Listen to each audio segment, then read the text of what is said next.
we'll do things in the order listed with on the discussion agenda, hearing item 5 before item 4. Otherwise, it will run as the agenda lays out. I will now hand it over to Natalie, who will go over information for today's meeting. While members of the public are able to attend the meetings in person, this meeting is being televised and live streamed on the city's website, and council administration will continue to make arrangements for the public to comment using the Zoom webinar platform. Additionally, members of the public who wish to provide testimony via a call-in or an internet-based service option must enter the virtual queue within 5 minutes after the conclusion of in-person public testimony or before the virtual queue is exhausted, whichever occurs first. This will allow for better meeting management between the two platforms and ensure the committee is able to manage and conduct city business. We appreciate the public's cooperation. Council President. All right, thank you, Natalie. All right, let's call the meeting to order. If you would please call the roll. Vice Chair LaCava. Present. Committee Member Lee. Here. Committee Member Campillo. Here. Committee Member Moreno. Present. Chair Elo Rivera. Present. Also attending the meeting is Charles Modiga, Independent Budget Analyst, Deputy City Attorney Kathy Steinman, and Director of Policy for Mayor Todd Gloria, Matt Yayagan. If you're in person, please complete a speaker slip located at the entrance of chambers and place it in the box indicated at the speaker's lectern at the front of the room. Please do so in a timely manner to ensure proper meeting management. In-person testimony will conclude before virtual testimony begins. Members of the public can join the webinar by computer, tablet, or smartphone by accessing the link which is listed online in the preamble language of the agenda on the city's webpage. To join the Zoom webinar by telephone, please dial 1-669-254-5252. When prompted, the webinar ID is 160-549-8117#. This information is also available on the agenda and will appear on the screen during the public comment period for each agenda item. If you are watching via City TV 24 or online, there may be a delay. Please participate via the audio on your phone and mute your TV or computer when it is your turn to speak. And if you wish to speak on a particular item, please wait for that item to be called and then raise your hand to speak by tapping the raise your hand icon, or if you're a call-in participant, star 9 on your phone. If you raise your hand during a non-comment period, your hand will be lowered. Council President. All right, thank you for reviewing those instructions. We've got a quorum. Do we have any committee member, mayor, mayoral staff, city attorney, or IBA comments? All right, I'm not seeing or hearing any. Do we have any requests for continuance? Right, not seeing any of those. Let's move to our consent agenda. Any requests to pull items from the consent agenda? Hearing none, we'll move forward with public comment on our consent agenda. Natalie, if you'd please proceed. Thank you, Chair. The public comment period for the consent agenda is now open. The consent agenda includes item 1, approval of committee minutes from October 2nd, 2024. Item 2, authorization to execute the second amendment to the Next Request Service Agreement with Next Request Co., also known as Civic Plus, for continuation of public records portal services. Item 3, amendment to Section 2, Article 6, Division 22 of the San Diego Municipal Code on the composition of the Airports Advisory Committee. Please note each speaker will have 1 minute per item, and please indicate which item or items you're speaking to. You will have a maximum of 3 minutes. And Chair, we have not received any speaker slips from individuals in chambers on the consent agenda, but we do have 3 hands raised in the virtual queue. I'll start the 5-minute timer, and we will begin with Terry Ann Skelly. Please begin your public comment on the consent agenda and state which item or items you're speaking to. Good morning, Rules Committee. Chair Elo Rivera. I'm speaking to item 1. Item 1, please begin. You'll have 1 minute. Okay. I'm speaking to the meeting notes on October 2nd regarding, as the minutes state, and I quote, Terry Ann Skelly gave comment on regulations for smoke shops. I may have misspoken that morning regarding the new regulations in place because of SB 1498, which puts into place vigorous advertising requirements on hemp products, distributors, or sellers, prohibiting advertising or marketing to children or to persons who are pregnant or breastfeeding. Senator Ashby's law also includes cannabis manufacturers, distributors, or sellers to reinforce previous regulations already in place. However, these previous regulations didn't cover restrictions on advertising of industrial hemp products. Some businesses are exploiting this gap by marketing hemp products that contain THC, the active ingredient in cannabis, under less strict hemp advertising laws. Thank you for that concluding statement. This does conclude your time. Our next speaker on the consent agenda with their hand raised is the original. Please begin. Please state which item or items you're speaking to. All 3. 3 minutes, please begin. So for the minutes, it was saying that I was, talking about public health and in communities as well as the Javieres and helping them with their concerns. I think we need to be more mindful. They've been coming in for quite some time to express their concerns about the air quality in their neighborhood from a ceramics manufacturing kiln. And nobody's really listening, and you guys, basically brush them off and ignore them. And when we talk about public health and you want to push those things, you need to be mindful of people that are coming forward and bringing and addressing concerns that you may or may not agree with, but you should be looking into to make sure that you are doing your due diligence and using, when you say something, your actions, reflect that. And with the continued using of the next request, Civic Plus or whatever, for the records, I think it's good, but we also need to be cautious of when, you are hiding records from people or not providing them, because many times people will come forward and request records that are not given. And so, we pay for this service to be in place for the community so that they can have transparency and accountability. And when you're actually keeping the records from the public, that's a problem. It should be easier, not harder, to, just get any kind of information, whatever it may be regarding from the city. But a lot of times, you're not the only ones, but when people are asking for things, it's like pulling teeth just to be able to get information about what's happening in the city, and for, transparency and accountability. Again, it's important that you guys make sure you're providing that to the people. And then for this airport advisory committee, it's funny because it's talking about they deal with the impacts of the airports, the activities of the airport. And I think that it should be very clear to people that what's happening at the airport is a lot of stuff. And it's transporting and actually basically human trafficking. People can anybody who's, American or whatever would go to the airport and they need their ID to travel. But if you cross the border and you're an illegal alien, you don't need one. And that's a problem, because that is impacting our nation, and that impacts everybody when they're told it's, something that you have to have this ID in order to travel, except for them. And then they're also in the cargo terminal sending out flights every day of ICE detainees that are supposedly, being deported, but, they can self-deport and come back anytime, and they get all of the same perks that they did when they first crossed illegally. Thank you. This does conclude your time. And our next speaker on the consent agenda is Judy Strang. Please indicate which item or items you're speaking to. I'm speaking to consent item 1, the meeting notes from the meeting of October 2nd. Please begin. Yes, thank you. Regarding the meeting notes from October 2nd, the previous speaker indicated that she had spoken regarding the new regulations in place for smoke shops, but it was more precisely about the new regulations regarding hemp products that contain THC. And she made a request that morning of rules, and I would like to reiterate that request. And first of all, thanks to those who take meeting notes. I know you can't gather everything, but she made the observation in the request that most of the aggressive and egregious smoke shops that are selling these hemp products that contain THC illegally are in communities of color, and that it would be really useful if we could have enforcement activities there, at least begin there. And if we could have a report, perhaps at rules, about these regulations being enforced and how it is going. It's important to remember countywide that 75% of teens coming into treatment come because of marijuana addiction. Thank you. Thank you. The 5-minute timer has concluded. We have 2 hands remaining in the virtual queue. We will take no additional callers on the consent agenda.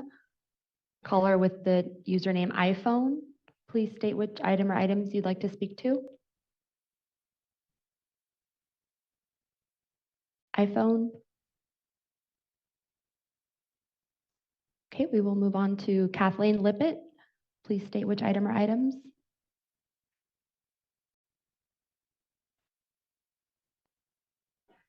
Sorry. Hello? Good morning. This is Kathleen Lippett. I would like to speak to the minutes and thank you for letting me speak. Please I begin. want, I'm sorry. Please begin. You'll have 1 minute. Okay, okay. My name is Kathleen Lippett and thank you for letting me speak. And I want to address the minutes regarding the smoke shops and the problem that is going to be exacerbated because of the mixed use zoning that is being allowed. And as stated, we're going to end up with smoke shops next to multi-unit housing. And this is going to be influencing our youth and the ability of the public to have the sensitive uses that it prioritize protected. So please consider looking at this mixed use zoning. It also addresses the same issue that the Cesar and Parita Javier's have been expressing. You should not have commercial businesses next to residential. Thank you. This does conclude your time. And our next speaker, our final speaker in the queue is iPhone. Please begin and state which item or items you'd like to speak to. Thank you. Yes, I'll speak to each one of these. I'd like to note that along with others, the plight of the Placencia family that they continue to bring forward to the committee is a serious one, not just for them, but their neighbors. They happen to be more vulnerable because of their age, and that's been referenced by Mr. Placencia when he and his wife have come to testify. And it's really appalling that I testified on Monday at closed session about how older adults in San Diego are increasingly at risk of slip and falls, and the city is increasingly spending money on litigation and settlements. I think any risk factors that impact seniors in our community that can be addressed need to have priority. They are a more vulnerable population, and they really do deserve to have this taken care of. And the fact that it's gone on for this many years without it being managed to protect not only their health, but the entire neighborhood is a concern. And I'm sorry to see it continue. On the other items on the consent agenda, I will just say in general that, again, we don't have presentations, we don't have the details unless we access them online. So I can speak in generalities about some of these projects, but the fact is that on both items 1 and 2, or rather 2 and 3, it would be nice to have a little more detailed information presented by knowledgeable staff and informed by questions and comments from council members. This is a relatively short agenda today. I don't see a reason to put items on consent, even though they're administrative in nature. But if they do involve, especially things like public safety with the airport, the advisory committee has important tasks to do. They should be knowledgeable. They should be able to represent their community and make sure they're protecting the health and well-being and safety of the people adjacent to those airports. So I will go ahead and conclude on that. Thank you. Thank you. And Council President, this concludes public comment on the consent agenda. All right. We will begin discussion of the consent agenda with Councilmember Campillo. Thank you, Council President. I'll move approval of the consent agenda and speak to item number 3. I want to thank the members of the community who came forward asking us to create a Navajo seat for representation on the Airport Advisory Board at a community coffee. Several folks pointed out that the Navajo community has many airplanes flying over their neighborhoods to land into Montgomery Gibbs Executive Airport. And they do not have representation on that board. So this is giving them that opportunity to have their voice there for those sorts of issues. And I want to thank Emma Palmer from my staff on working so hard with members of the community and with city staff to get this rolling, her first item before committee and hopefully before full council. So I want to thank her for her really good work on this. And with that, that concludes my motion. Thank you, Councilmember Campillo. All right, we've got a motion to approve the consent agenda. Council President Pro Tem LaCava. Thank you, Council President. Happy to second the motion. A couple of comments. Just want to thank Communications Department for putting out the RFP to make sure there's continuity of service for the public records portal. And to thank Councilmember Campillo, as someone who grew up in the Navajo community and watched numerous planes fly over my parents' house. I didn't know that there wasn't a seat, so it certainly makes sense. And thank you for taking care of that, sir. Again, happy to second the motion. Thank you, Council President Pro Tem LaCava. Could have been your first board you ever sat on. What? I said that could have been the first board Could you have ever sat on, yeah. All right, so we've got a motion and a second. Don't see any additional requests to speak to the consent agenda. All those in favor of approving the consent agenda, please say aye. Aye. Anybody opposed? None. That passes unanimously, which brings us to our discussion agenda. Natalie, if you'd please introduce item 5. Item 5, framework to protect San Diegans from price gouging in our housing market. If you're watching on City TV or the live stream online and would like to call into the meeting to speak, please call 1-669-254-5252. When prompted, the input webinar ID is 160-549-8117 #. All right, thank you, Natalie. Before I hand it over to Maya, who will run through the details here, I'll just kind of set a little bit of context. No surprise to anybody here, San Diego is way too expensive of a city for way too many people. We've got students who are struggling to see a future here, working families who are very concerned that they're not going to be able to raise their kids in the community that they grew up in and where their parents and their kids' grandparents live.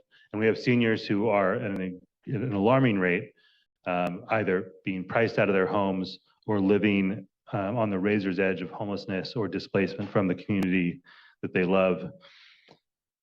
We have workers in key sectors of the San Diego economy who have either recently striked, are striking, or are about to strike because they can barely make ends meet. We are at a critical juncture when it comes to cost of living in San Diego. And it is with that in mind and with the goal of reducing cost of living in any and every way that we can, that we are bringing forward the policy that Maya was about to present. Maya, I'll hand it over to you now. Hello, everyone. Good morning. My name is Maya Rosas, Deputy Chief of Staff for Council President Sean Ela Rivera, and I will need 12 minutes.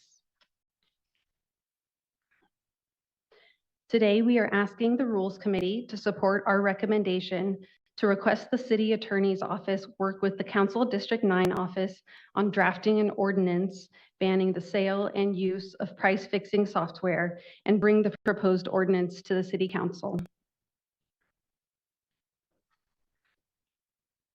Per the Federal Trade Commission, price fixing is an agreement among competitors to raise, lower, maintain, or stabilize prices or price levels.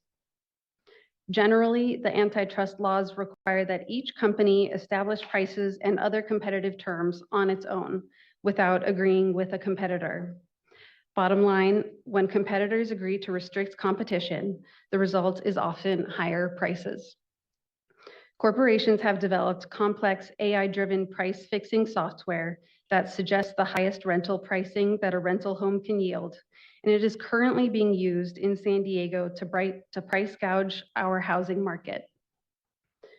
When competitors agree to set prices, even indirectly through shared algorithms, it artificially inflates the cost of housing above what they would be in a competitive market, making housing less affordable.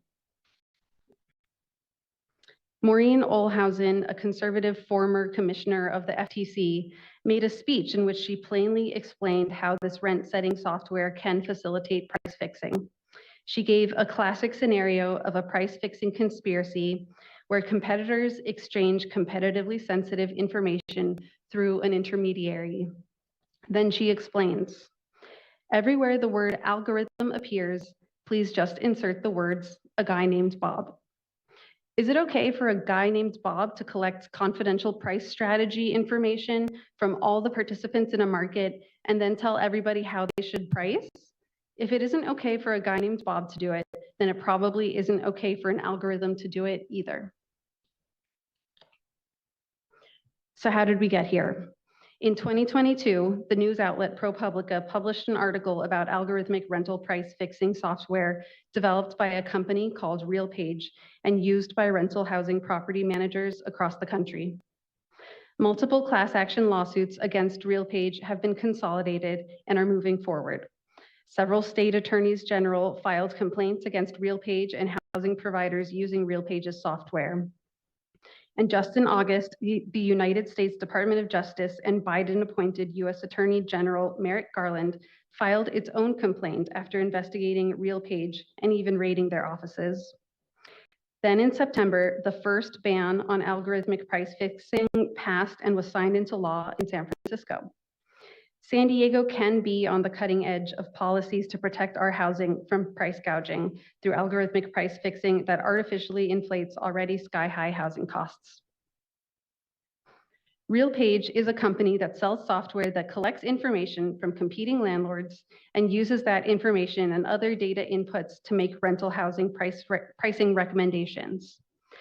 The DOJ suit alleges violations of antitrust laws, including unlawfully sharing information for use in competitors' pricing, vertical agreements with landlords to align pricing, and monopolization and attempted monopolization of the commercial revenue management software market. These quotes are pulled from the DOJ complaint. RealPage helps curb landlords' instincts to respond to down market conditions by either dramatically lowering price or by holding price when they are losing velocity and/or occupancy. Our tool ensures that landlords are driving every possible opportunity to increase price, even in the most downward trending or unexpected conditions. As RealPage's Vice President of Revenue Management Advisory Services stated, there is greater good in everybody succeeding versus essentially trying to compete against one another in a way that actually keeps the entire industry down. As this VP put it, if enough landlords use RealPage's software, they would, quote, likely move in unison versus against each other, end quote. As the DOJ complaint puts it, to RealPage, the greater good is served by ensuring that otherwise competing landlords rob Americans of the fruits of competition, lower rental prices, better leasing terms, more concessions. At the same time, the landlords enjoy the benefits of coordinated pricing among competitors. So how does it work? RealPage develops, markets, and sells their price gouging software. Landlords who would otherwise be competing with each other submit on a daily basis their competitively sensitive information to RealPage. This includes a landlord's rental prices from executed leases, lease terms, and future occupancy.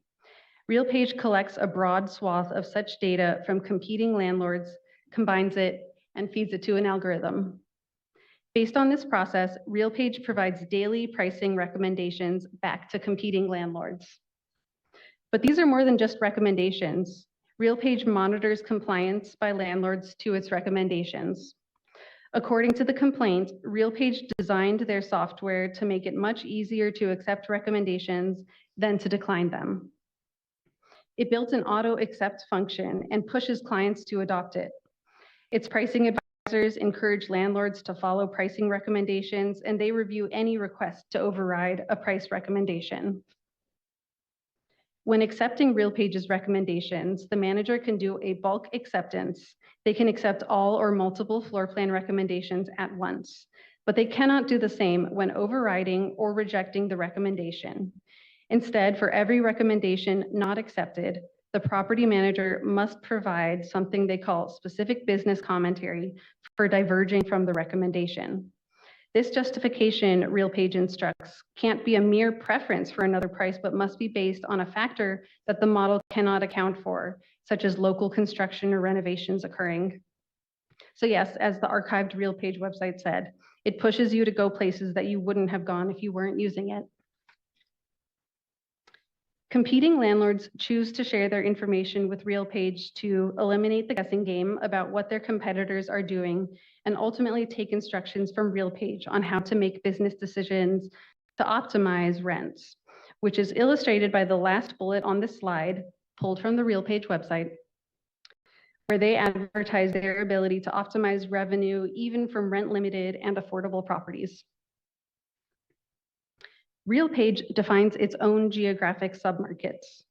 Each submarket reflects the geographic area defined by a set of zip codes that features similar properties that compete for the same pool of potential renters. The multifamily industry generally recognizes submarkets as an important geographic area for analyzing competition and pools of renters. The DOJ complaint identifies RealPage submarkets across the country, including the Northeast San Diego submarket shown on the slide, their name, not mine, in which they allege saturation of RealPage price fixing software use by housing providers has harmed or is likely to harm competition and thus renters. The complaint identifies Northeast San Diego as a submarket where there is a penetration rate for RealPage's software ranging from 29 to 60%, meaning the landlords using the software are sharing competitively sensitive information with each other and have market power. It also specifically alleges that in the Northeast San Diego submarket, RealPage has harmed competition in the market for one-bedroom homes. But our proposal and the issue of price gouging software is not just about RealPage. While RealPage may have a monopoly on their price gouging product, other companies offer similar services and will continue to proliferate if not reined in. These are screenshots of Yardi's rent gouging software, which they originally called Rent Maximizer. Yardi did realize the name of their software was too transparent and ultimately renamed it to Revenue IQ. In San Francisco, an ordinance passed and was signed into law this September. It prohibits the use and sale of algorithmic devices that use non-public competitor data to recommend vacancy or rental rates and establishes remedies. In Philadelphia, an ordinance was introduced and actually passed just last week. It bans rental price coordination in all its forms, including price fixing software, and establishes enforcement and remedies. New Jersey and San Jose have also had legislation introduced but are earlier in the process. San Diegans cannot wait for the multiple lawsuits to work through the system before we take action. Council President Ela Rivera proposes to protect San Diegans and the housing market with our own ordinance. The purpose of this ordinance is to prohibit price fixing of housing via the use of algorithmic instruments, such as a software or application. The intent is to ensure fairness in the housing market and to mitigate any adverse effects on housing affordability and availability. The basic framework is to prohibit sale and use of software that engages in price fixing between property owners or managers of housing in San Diego, and to allow enforcement and remedies for violations of the ordinance. Based on researching other jurisdictions' policies, I also want to be clear about what other price gouging bans do not do and what we do not intend to do with our ordinance. This ordinance would not regulate how much a landlord can charge for rent.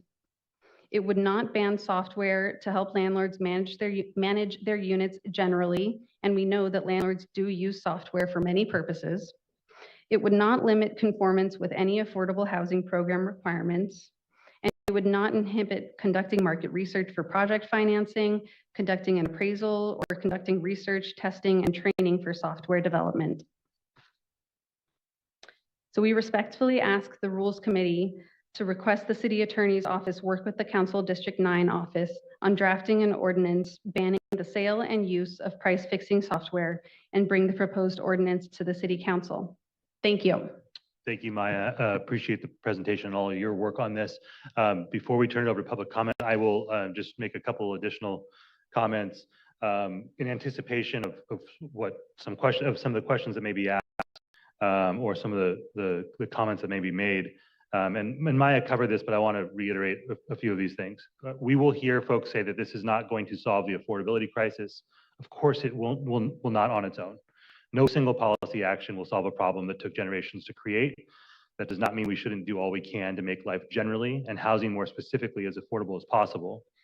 And while saving $50 or $100 or $200 per month may not seem like a big deal to the deep-pocketed folks who will make that argument, that money makes a world of difference to the hardworking San Diegans who are barely keeping their head above water. We'll also hear a number of red herring questions and arguments, and I'd like to address a couple of those. As Maya said, we are going to distinguish between property management tools and our algorithms. The policy that we intend to draft will target algorithmic rent setting, not property management functions. Many software platforms have already developed opt-out features for algorithmic pricing, demonstrating that the ban would not prevent the continued use of necessary operational tools. There may be an argument about a lack of choice in current software platforms. I would say that the city's role is to protect renters from exploitative practices, not to prioritize the business convenience of software companies. If a platform cannot meet the regulatory standards the city sets, it's a sign that the technology needs to adapt, not the other way around. Public data use may be brought up. Publicly available data remains accessible under this proposal, but the use of that data for exploitative purposes, such as using it to inflate rents beyond what is reasonable or sustainable for tenants, is what the proposal seeks to curb. Algorithmic rent setting often capitalizes on data in ways that harm renters, and this is the type of data manipulation the city is seeking to regulate. Finally, we will also hear some comments about the real need here being the need to speed up the permitting process so that we can create more housing. Yes, that is true. But speeding up permitting does not address the immediate harm being caused by algorithmic rent increases. Algorithmic pricing is a specific, urgent problem that demands an immediate targeted solution. And while long-term solutions like permitting reform are important, addressing predatory rent setting practices now is critical to prevent further displacement and instability in San Diego's housing market. And then, as always, we will hear vague references to unnamed, unintended consequences. This legislation has very specific intended consequences to protect San Diegans from price gouging that is resulting from price fixing. With that, I'm glad to hear, I'm looking forward to hearing public comment. Natalie, please take it away.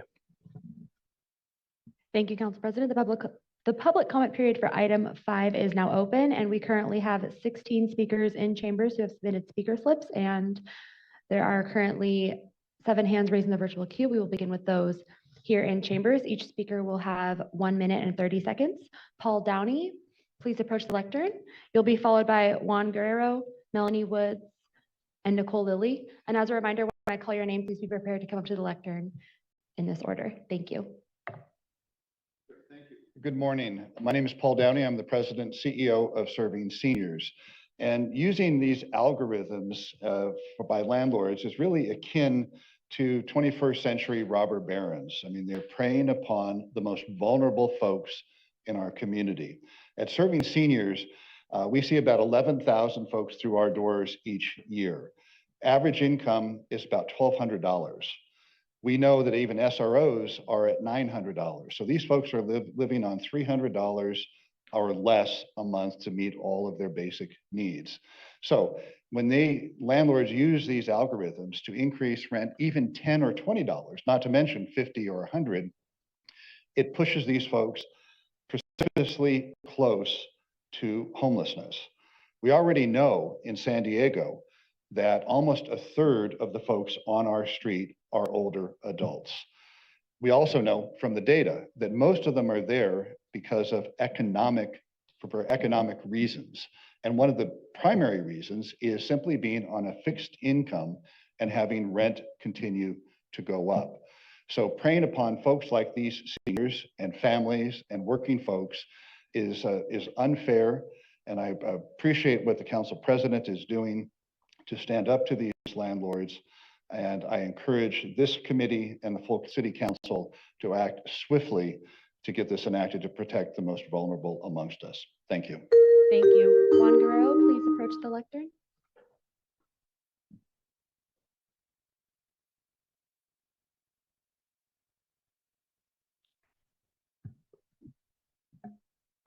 Hi, my name is Juan Giovanni Guerrero. Good morning, and thank you for your time. I am a lifelong resident of San Diego. I am 25. I am a young renter and a young professional living in District 3. I wanted to express my enthusiastic support for the proposal to prevent price fixing in the San Diego housing market.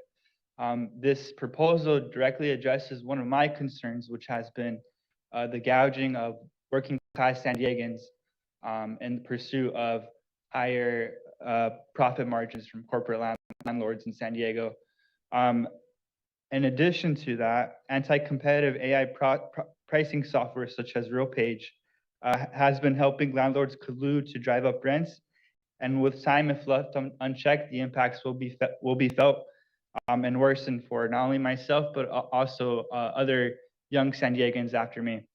So I wanted to thank this body, and I wanted to thank Council President Sean Elo Rivera for staying ahead of the curve and addressing this important issue to protect the financial security of San Diegans. Thank you. Thank you. Melanie Woods?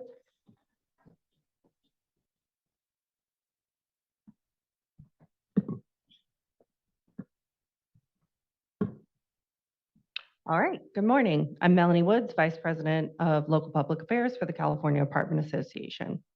The reason we're here today is because we're continuing to find solutions to our housing crisis. This housing crisis is caused by a lack of housing that's available and affordable, not computer programs. While we appreciate the intent of their proposal, there are other tools, laws, and policies in place that aim to address the concerns raised. In 6 days, the City of San Diego is asking voters to approve a sales tax increase because additional funding is needed to continue to provide essential services. With that in mind, what's the cost in staff time and resources to develop this ordinance, implement, and enforce? The City of San Diego, conducting a comprehensive policy review, would require deprioritizing other work. They estimated it would take 500 hours to explore, understand, and communicate with all parties on both sides, and that was just to bring the ordinance forward. These are emerging technologies. It's important that the city fully understand these programs, how they work, and who they benefit before implementing a ban. There are already statewide laws in place that protect against price gouging and collusion. The FTC, DOJ, and Department of Civil Rights are all looking at this issue, and there are 30 lawsuits underway. State and federal, over 30. There are state and federal actions that may soon regulate algorithmic pricing, and these efforts would likely preempt local legislation. Thank you for that concluding remark. Our next speaker is Nicole Lilly, followed by Jesse Schmidt, John Wee, and Adriana Cortez Luna. And as a reminder, if you could please come up to the reserved seats at the front of the room, that would be very helpful. Thank you.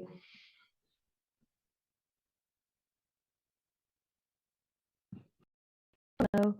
My name is Nicole Lilly, and I'm the Executive Director of the youth-led 501c3 nonprofit Our Time to Act. We organize powerful youth for an inclusive, equitable, and sustainable future, which is why we work primarily in housing justice in San Diego. I'm also a young renter and a recent graduate of UC San Diego. I'm here in spite of the struggles caused by decades of inaction and harmful policies surrounding our region's housing crisis. According to data collected by the National Bureau of Economic Research, more graduates are leaving San Diego than staying. Only 40% of my fellow alumni stay in the region after graduation. I'm tired of unnecessary goodbyes as my friends and colleagues leave the city, in large part because they can no longer afford housing in the place they've made home. I'm here today on behalf of Our Time to Act and on behalf of youth to call on the Rules Committee to join Council President Elo Rivera in taking action. Youth and renters need you to act now. We need you to send a clear and unanimous message to the region's landlords that exorbitant greed and putting profit over people will not be tolerated in San Diego. I urge you to vote to put people over profit and act quickly to advance this proposal to ban algorithmic price gouging in San Diego's housing market. Youth are watching. Thank you. Thank you. Jesse?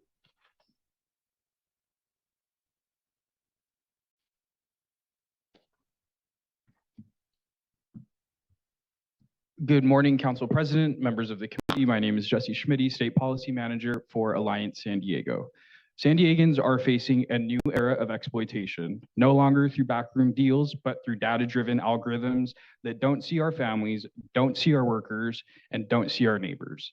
They only see profit. Algorithms and software should serve our communities, not exploit them. But here in San Diego, they've become tools to extract every last dollar from hardworking residents, driving up rents beyond reach. This is why we stand here today to end this modern day price fixing. Imagine a San Diego where housing is based on fairness, not financial forecasting and biased software systems determining affordability, where families can build their futures without fear of skyrocketing rents, where every person knows their community is for them, not just a price tag. That's the vision we're here to support today. Across America, from California to the DOJ, leaders are standing up saying enough is enough. We cannot wait for those legal battles to play out while our communities continue to suffer. We need action, and we need it now. Council President Elo Rivera's proposal gives us a choice to side with corporate profit or with community prosperity. We're here to say that San Diego's strength is not in algorithms, it's in its people. Let's ensure our policies reflect that strength and stand with those who call the city home. Alliance San Diego urges your support. Thank you. Thank you. John Wee, you'll be followed by Adriana Luna, Cesar Javier, and Hazim. Executive Director of Fifth Voices, a nonprofit that serves the Vietnamese community. Since summer, I have been walking in neighborhoods in City Heights. That's where we started our project on housing data research.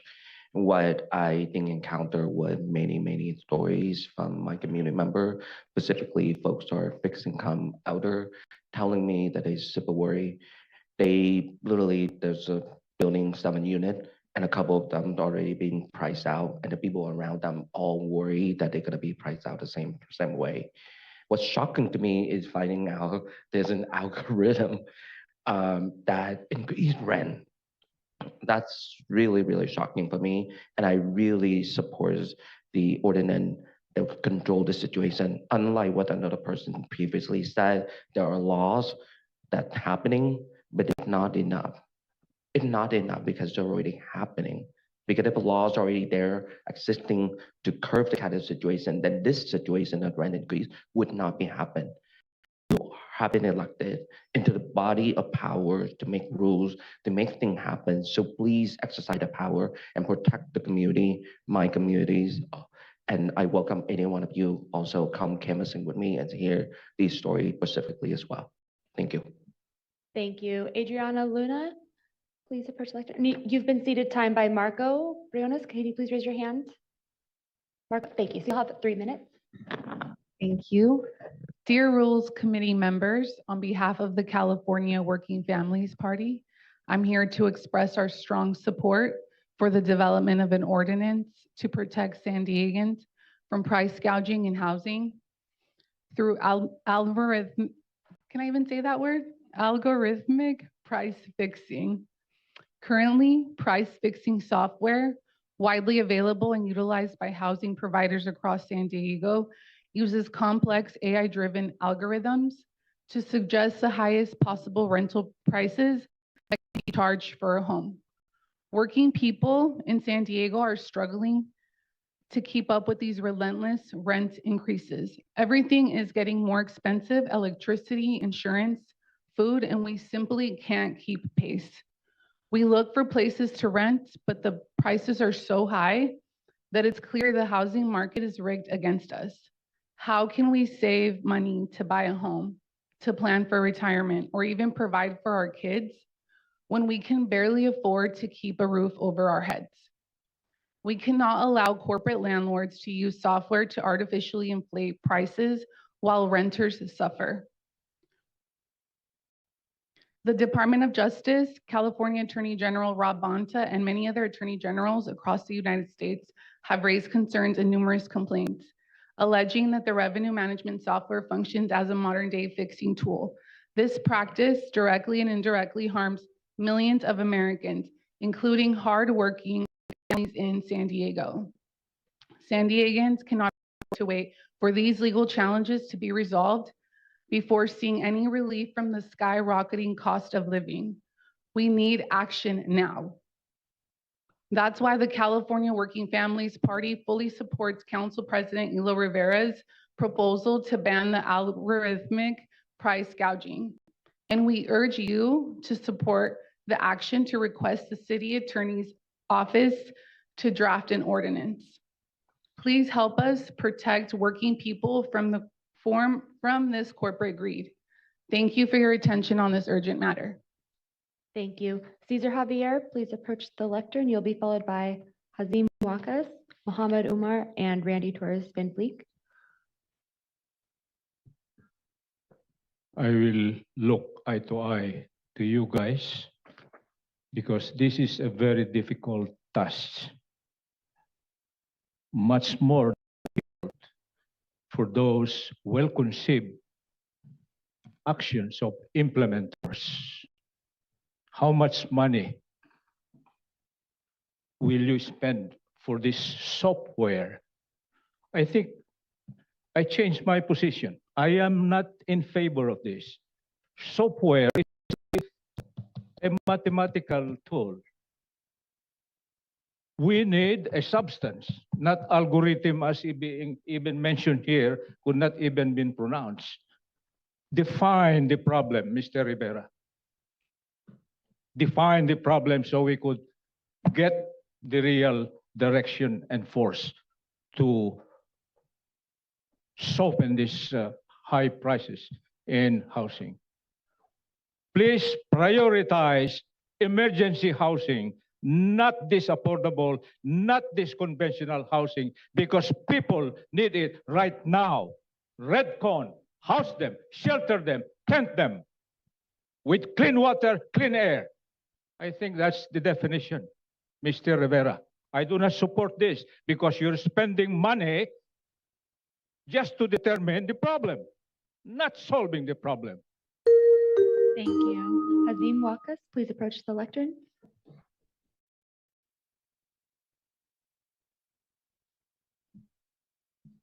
Hello and good morning. My name is Hazim Wakas.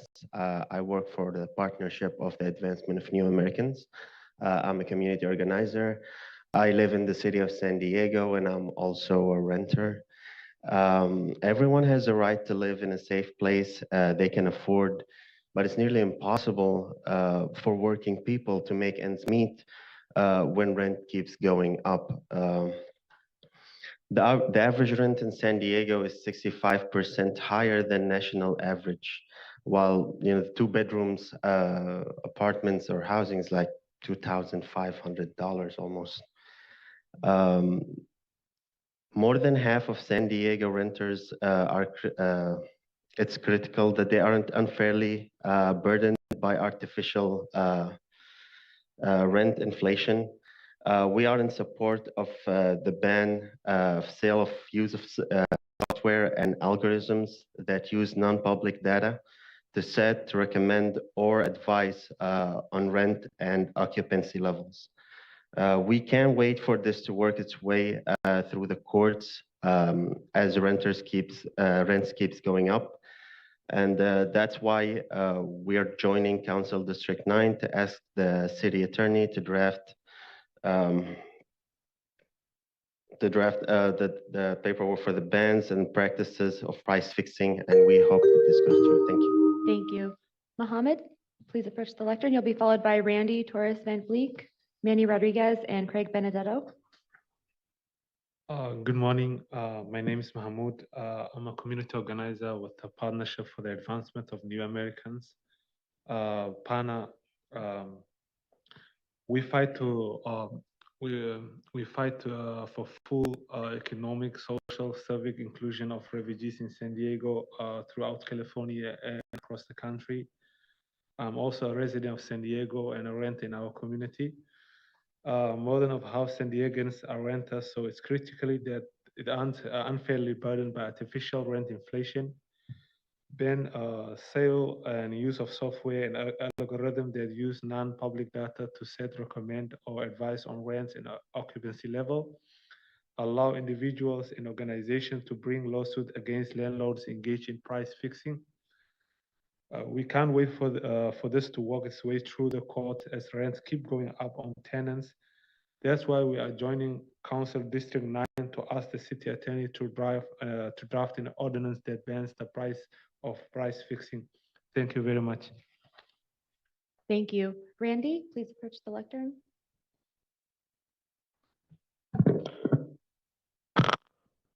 Good morning, council members.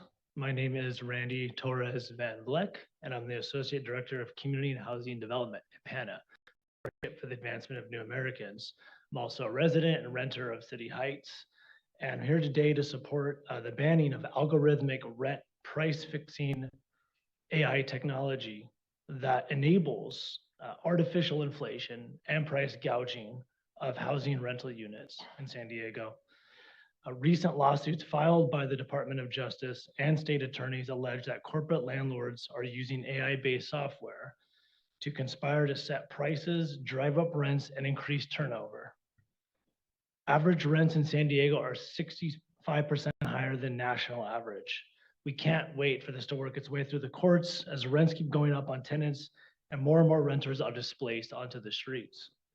And that's why we're asking the Rules Committee to ask the city attorney to draft an ordinance that bans this practice of price fixing. We ask for your support this morning. Thank you. Thank you. Manny Rodriguez, please approach the lectern. Good morning, City Council. My name is Manny Rodriguez. I'm here on behalf of City Heights Community Development Corporation. We're a nonprofit that builds and manages affordable housing in City Heights. We also provide eviction prevention services throughout the entire county, but I wish that we didn't need to provide that. But unfortunately, there are too many landlords out there that care more about profit than the well-being of our working families. And to be clear, not all landlords are bad or use price fixing software. There are many landlords that, they just do a gut check on what the price should be, write it down on a sign and put it on their front yard. Many of them don't even go to a website, But what we're seeing is that more and more are going to these online algorithmic platforms and using those to, instead of doing gut check on rent, purposely going out of their way to find out how much they can squeeze out of working families. So that is why we're here today to ask you all to support the council president's proposal to limit the use of this software. I also want to take the time to thank the Rules Committee and the council at large for tackling the root cause of this problem, which is the housing shortage. But we do need to make sure that we cover all our bases, and this proposal is very much needed. Thank you all very much. Thank you. Craig Benedetto, you'll be followed by Nathaniel Kate, Lori Saldana, and Antonio Estrada. Feeling outnumbered here. Craig Benedetto representing NAIOP San Diego. NAIOP San Diego has concerns about the proposed ordinance. The concerns include the late docketing of the item and the lack of stakeholder outreach and input. To be clear, NAIOP San Diego does not support true illegal price fixing practices, but broad bans like San Francisco's attack more than any alleged illegal practice. And the impacts of a broad ban could present legal issues as well as impacts to other businesses, including to our members and their use of technology and software in their everyday activities. Given no language has been presented, it's hard to be more than vague about our concerns. But it's fair to say, depending on the direction this goes, it could absolutely have unintended consequences. The fact is that our housing situation is much more complicated than a software-driven program. And unfortunately, it will take much longer to solve than any action today. In closing, NAIOP San Diego would ask, if you choose to move forward, for an opportunity to participate in this discussion and for a real, thorough vetting process and a thorough review by the council prior to adopt. Thank you for your time. Thank you. Nathaniel?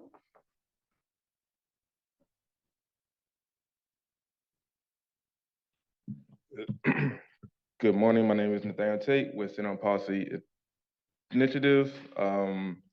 As many of you know, San Diego's are struggling to afford rent. Also the cost of food, medication, and other basic necessities.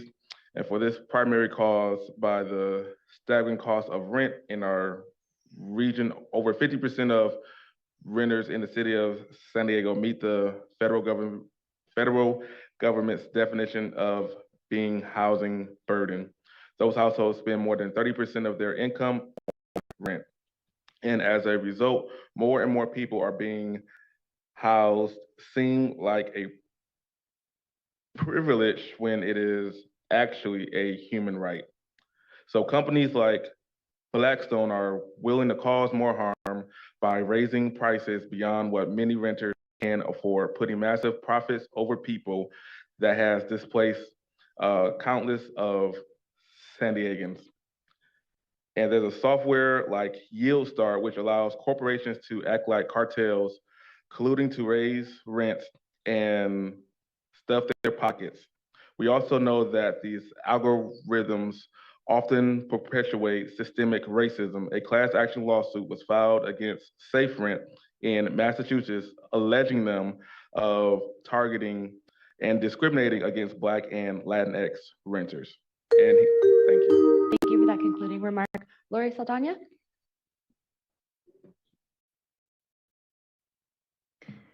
Good morning. This reminds me a bit of looking for keys under the lights. If you lose them, even though you toss them down the street because it's easier to find. In other words, this committee is taking advantage of a lawsuit to address housing increases, rental and housing costs.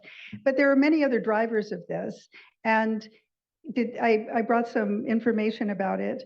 Airbnbs. Oh, my other question is, why is this going to the Rules Committee? Mr. Lee, you're chair of Land Use and Housing. It would seem a more appropriate referral, as the county and city of San Francisco pushed this through their Land Use and Transportation Committee. On the next slide, this was a study done on looking at housing demand and then looking at short-term rentals factored in and seeing that clearly those have a huge impact. So if you're going to be looking at algorithms and machine learning on how that impacts housing, I hope you will also factor in how short-term vacation rentals, if you can go to the next slide, also factor in, because one study found that every increase in the share of Airbnb was increasing the cost of housing.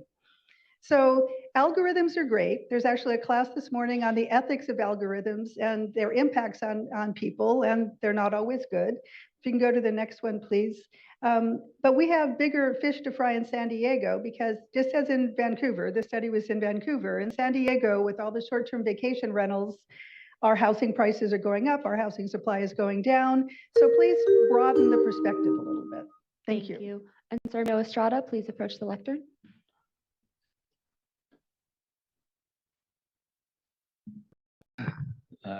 Good morning, Rules Committee. My name is Anselmo Jake Estrada. Typically, I'm here representing the San Diego Building Construction Trades Council. Today, I have a bit of a different hat on.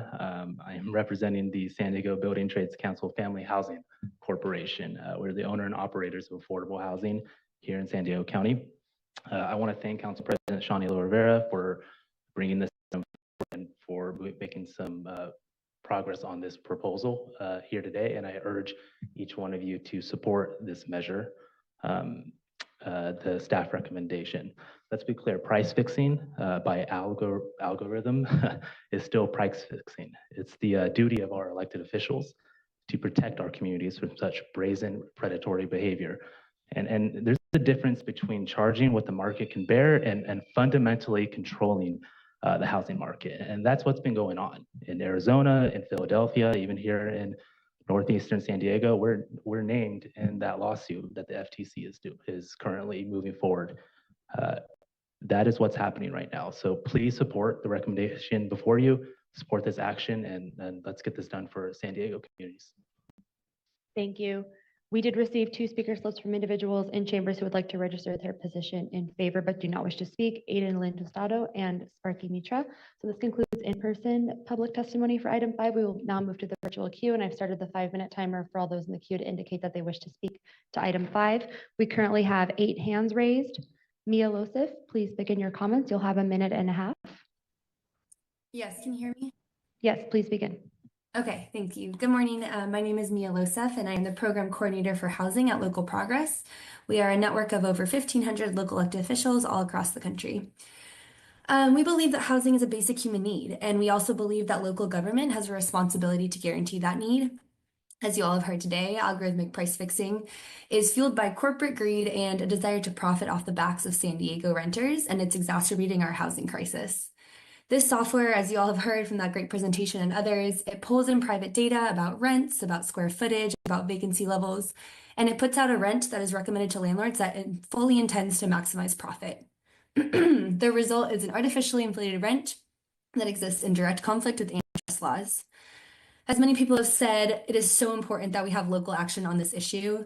California's Attorney General has already joined the DOJ complaint against RealPage, which is great, but every day that we don't have local policy, that's another family, another senior, another single mother, another kid who is forced out of their home. With the rental price fixing ban, San Diego has the opportunity to pave the way for tenant protections and check corporate greed, and San Diego would be joining a movement of localities across the US, including San Francisco and Philadelphia. So I strongly urge you guys to approve this item, and I appreciate the leadership from Council President Elo Rivera. Thank you. Thank you. Our next speaker is Molly Kirkland. Please begin. Good morning, council members. Molly Kirkland with the Southern California Rental Housing Association. We respectfully request you take no action on item 5 today. Let's be very clear. No one supports price gouging or fixing, but going down the path of creating an ordinance and trying to fix something down the road that didn't take into account the impact on end users is not the best use of anyone's time. As you know from our engagement on the tenant protection ordinance, we are good stewards and a proactive stakeholder. However, without any outreach and engagement on this proposal, we can only share what our members are expressing to us. Concern about not being able to use the technology available to them for a variety of property operations. And we remind you that roughly 60% of our members are small or medium-sized businesses. In short, we're concerned that the baby will get thrown out with the bathwater and that certain components that do a whole host of other things, not setting rents, will be unusable to people who need them to operate quality rental housing. Again, we encourage you to take no action today and instead utilize willing stakeholders to craft quality public policy. We stand ready to assist, but this isn't the right path forward. Thank you. Thank you. Our next speaker is Sandy Miskowski. Please begin. Yes, good morning. This is Sandy Miskowski with HEAL Network and Lived Experience Advisors. I really thank you guys for hearing this issue today, and Council President Elo Rivera for bringing this to our attention and providing leadership on this.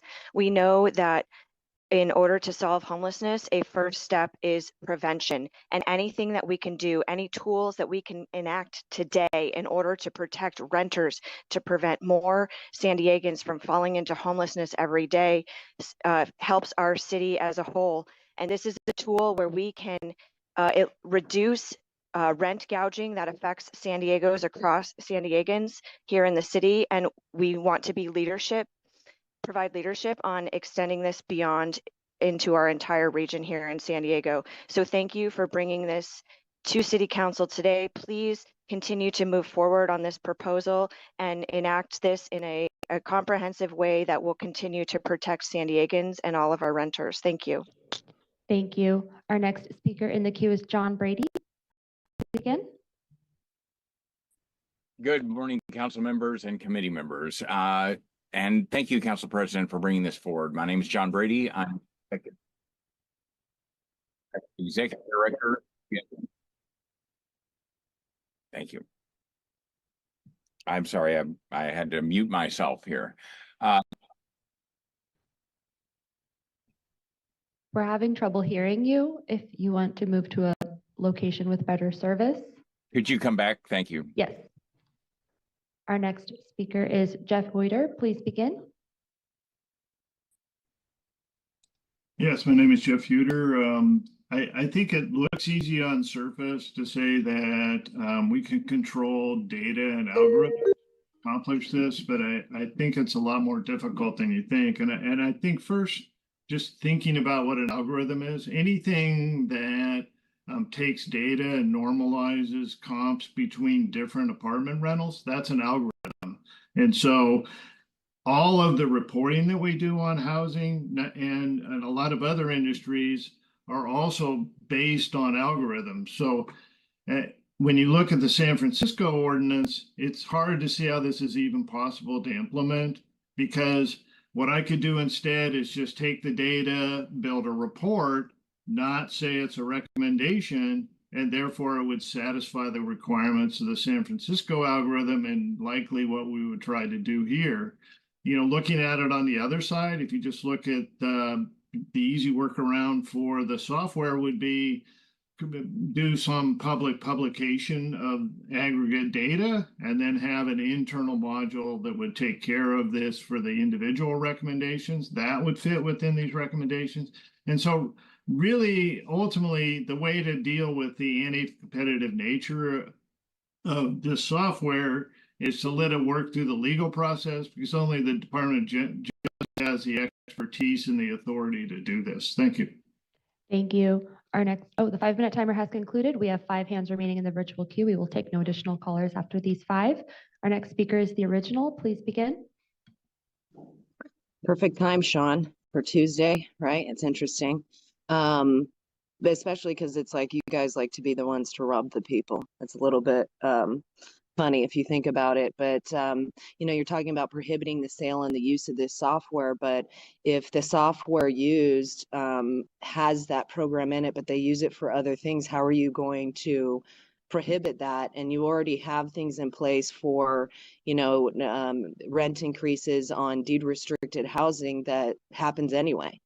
So, I mean, on the surface, it looks good, but what are you really going to be able to do to mitigate this and make sure that it doesn't happen and have, you know, the consequences be so steep? Because it would be the companies that are using them knowingly and willfully that, you know, can you ban them from, you know, being in the city? I mean, there's like one of the guys was talking about, it's like State Street, Black Rock and Vanguard are ones that, you know, you allow into the city to come in and buy up housing and do those types of things. So there's many aspects to the reason why the rents are so high, but it's such a big issue that it's a wonder. I mean, part of that is that, again, you guys aren't even providing what needs to be provided for housing for people. People are, you know, waiting for a very long time even to get into some kind of housing that could possibly help them.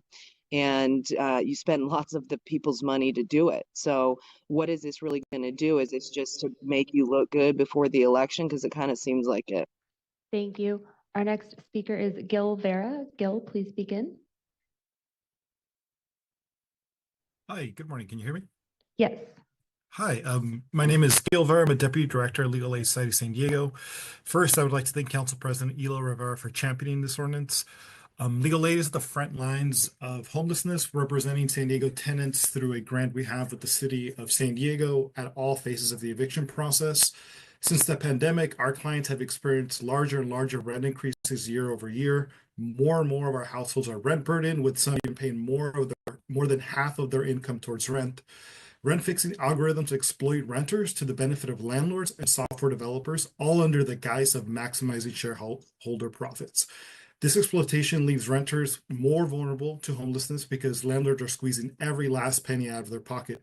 Renters can't build up any savings for unexpected expenses when all their money is going to keeping a roof over their heads. We cannot wait for the courts, the state, or federal government to act. We need to protect our renters now. Thank you. Thank you. Our next speaker is phone number ending in 1516. Please press *6. Phone number ending in 1516. Please begin. Thank you. Good morning. My name is Adrian, and I'm speaking on behalf of the Building Industry Association of San Diego County. I'm asking for your opposition to the proposal before you today. While we appreciate the intent, the reason for the rising cost of housing can be placed squarely on the feet of lack of supply. The BIA has worked with the City Council to introduce policies that allow for the supply of housing to keep up with the need in our city. Our focus remains on just that. There is no doubt emerging technologies are being used by a wide array of businesses. It's important that before the city moves forward with adopting regulations that impact the use of technology or industry, the city should fully understand that technology. We don't believe that has been provided. Additionally, no outreach has been done to provide input on what is being used on what is being proposed today. Excuse me. This is a proposal that was just released and is being rushed 1 week before an election. We don't believe that the council has provided all the information necessary to make a decision. We ask you to vote no. Thank you. Thank you. Our next speaker is Patty Medina. Patty, please begin. Hi, my name is Patty Medina. I am a member of ACE. We can't pay these rental prices and increases every single year. Why the corporate apartment association, Blackstone, and Airbnbs are allowed to control and set up their own rental rules, regulations, and politics? Their greediness is intended to displace thousands of working families and destroy our history, heritage, and culture from our neighborhood for profit. We are a slave of their unfair demands, no place to rent, no future for our children. More seniors and disabled will die becoming homeless. We can't pay these expensive living conditions, food, gas, medicine. Protect our communities, stop the illegal practices to benefit the rich. You must set up a limit to their unfair, greedy demands. Thank you, Sean Ilo, for helping us. Thank you. We have two final callers in the queue. Blair Beekman, please begin. Hi, Blair Beekman. I was late for the meeting today. I'm really sorry. I was doing a lot of work. I'm getting ready for a trip to Southeast Asia. I'm going to be there for the next month and a half in November, starting November.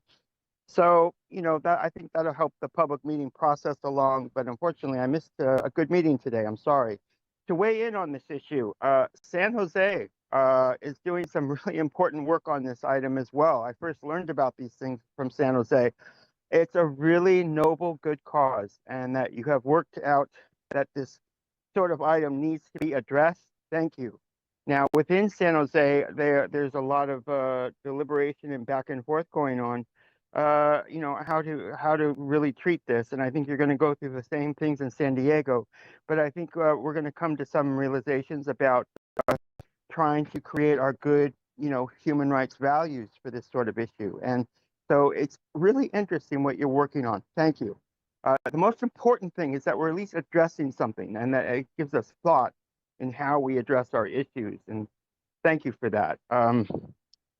I guess that's about all. I hope we can address the future of housing issues overall and affordable housing issues, how the business practices go and the labor practices go. Hopefully that can be addressed too, just to mention. Thank you. Thank you. And our final speaker in the queue is John Brady. Please begin.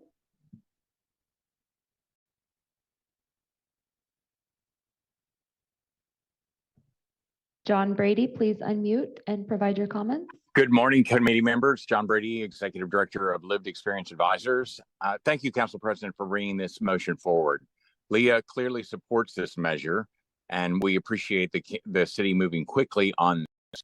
Our members find it especially pernicious that rent increases in PSH, permanent supportive housing, started a few years ago very aggressively.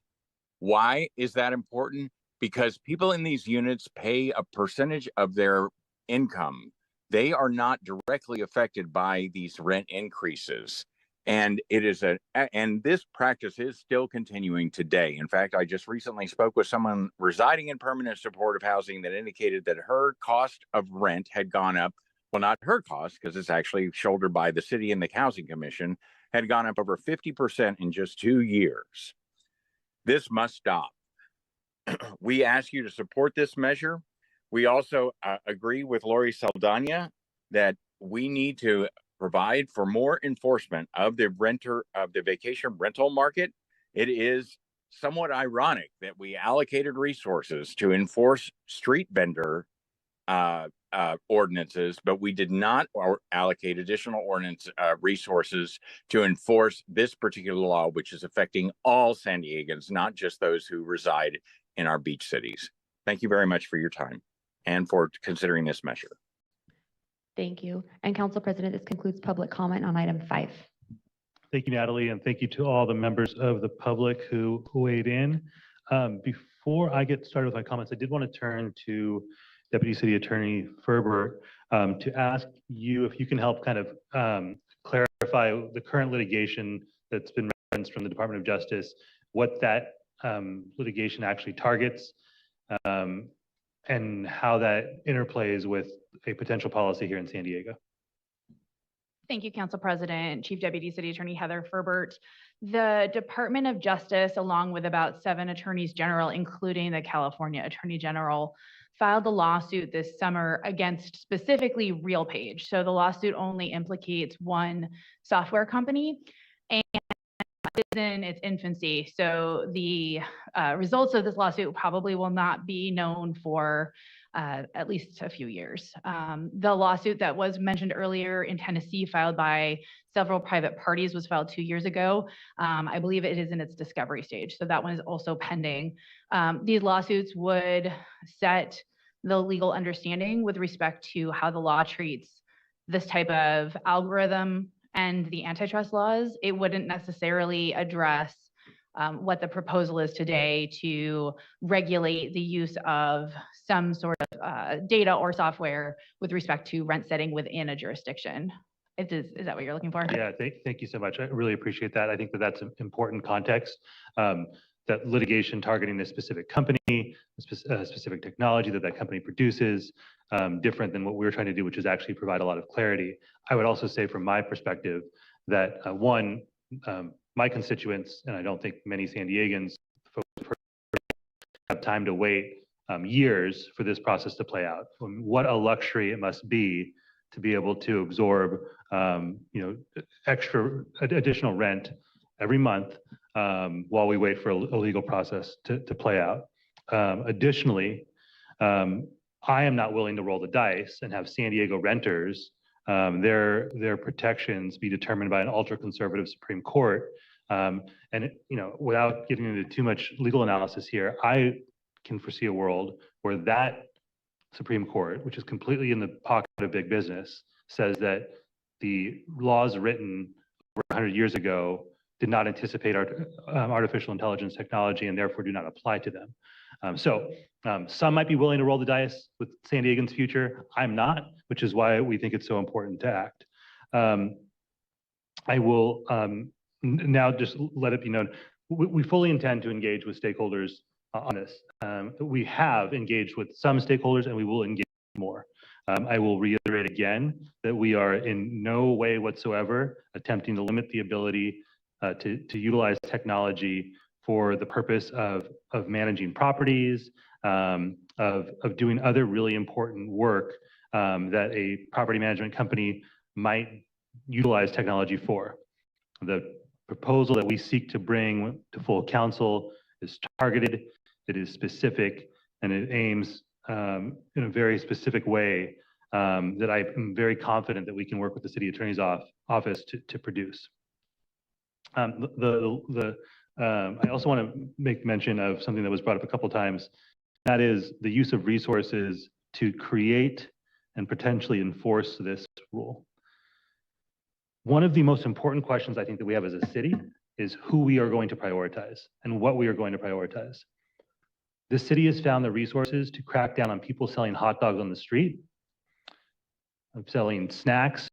I am sure that we can find the resources to protect San Diegans who are on the cusp of homelessness or displacement from their community. That is a values decision, and I know where I will stand on that in terms of the use of resources to enforce any law that is created. With that, I will, again, with the assurances that my office will work closely not only with the city attorney's office, but with stakeholders to make sure that this is a tailored and well-crafted policy proposal that is brought to council. I will make a motion to request the city attorney's office work with my office on drafting an ordinance banning the sale and use of price fixing software and bring that proposed ordinance to city council. Thank you. With that, I will turn to Councilor. Thank you, Council President. Thank you, as well as Ms. Rosas, for your work on this item, and thank you to the various speakers who have come to share their perspectives today. It is clear to me that this is a discussion that is worth pursuing, following on the action that we've seen from the Attorney General's office, along with the Department of Justice, to specifically address concerns about algorithmic price fixing, and specifically the use and compilation of non-public data to artificially inflate rental housing prices within a market.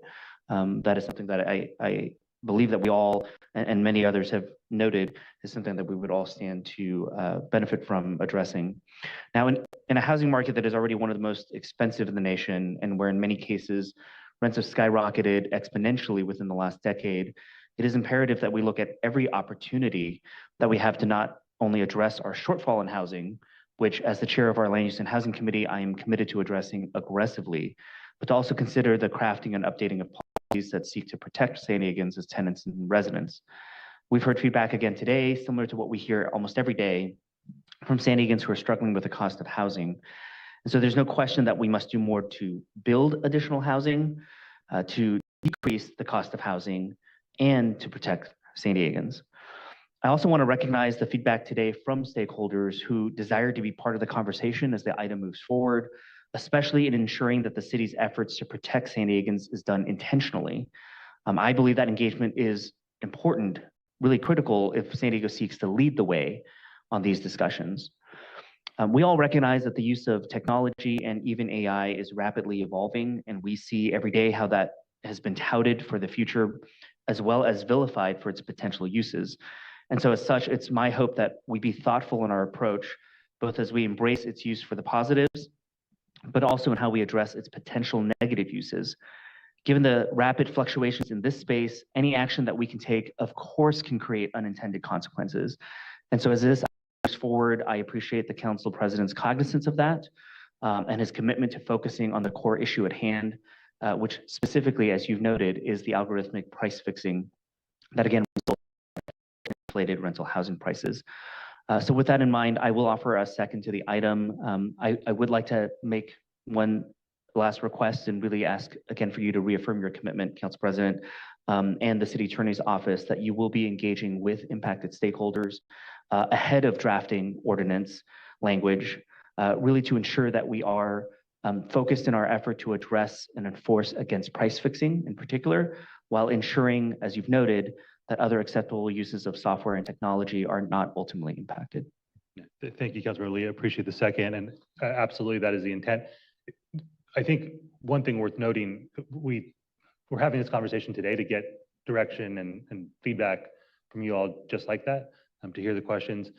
We could have brought a draft today to committee, but wanting to be very clear about what our intent was first, the specific practice that we're aiming to ban here in San Diego and to prevent from happening in the future.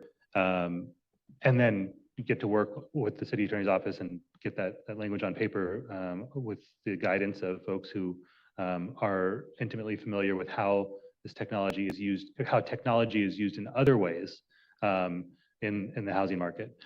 So definitely appreciate that. And you again have my commitment that we will be working closely with stakeholders to understand and to avoid any unintended consequences. But I do think we have a very, very narrow focus here, and we will be directly aiming specifically at that. Thank you, Councilmember Lee. Councilmember Campillo, I turn to you. Thank you, Council President. Thank you to the City Attorney's Office, Ms. Rosas, for your presentation. Very glad that we're exploring every possible way to address the housing crisis, seeking to keep rents affordable. It's a very important goal, and any increase in rent can be the difference between someone staying in their home or not. So we can't overstate, I can't overstate how urgently we have to act to reduce barriers to housing. And the primary fundamental way to do that is to build more housing. This council has said that and acted extensively to do that. First, let's dive deeper into how we can best engage with this policy conversation as the Department of Justice, the state of California, and several other states are actively litigating the issue. A question for our Chief Deputy City Attorney, Ms. Ferber.